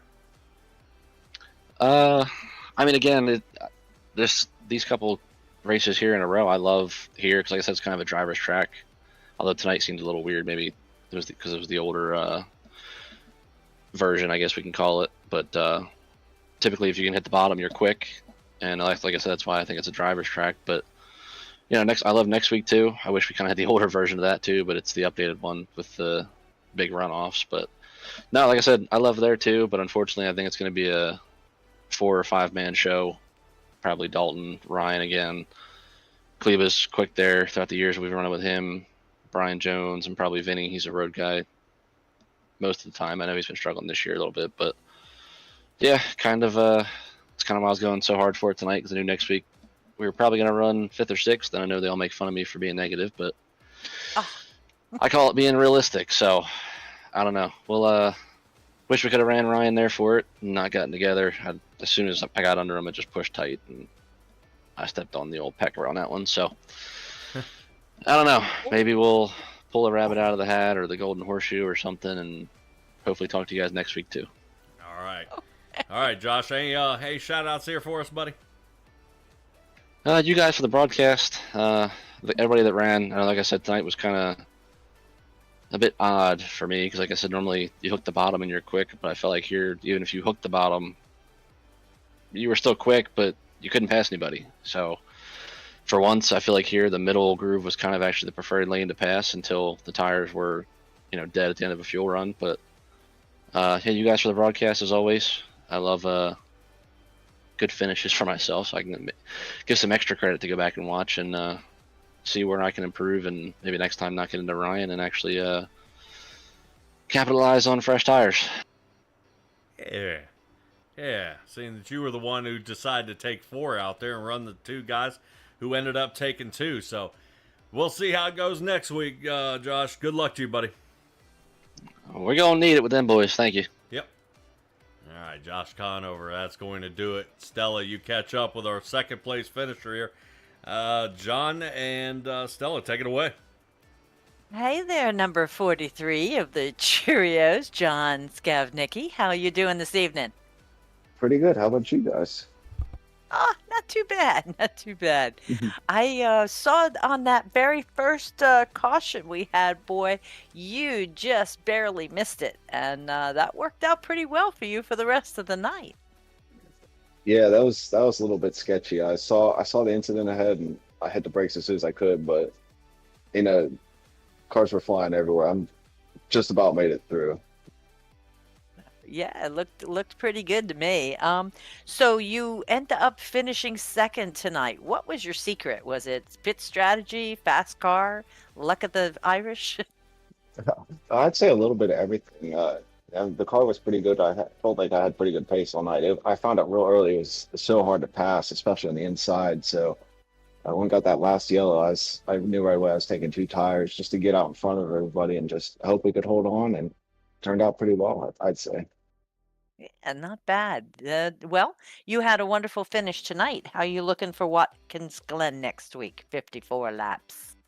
Well, road courses aren't usually my strongest point. I can usually finish pretty well, just keep it on track. So I'm hoping just to, finish the race and keep it clean and see how far up that gets me. Yeah, staying on track is always a good idea, no matter what course you're running. So, all right, wonderful. We won't kill you with questions, but I will ask you for your shout outs this evening. Well, I mean, just got to shout out the crew and the team and everything, and Brian for giving me the shot in this car. And, we put on a great race tonight, and hopefully run it back again next week. Outstanding. Well, congratulations again on your second place win, and we look forward to seeing you and maybe even talking to you next week.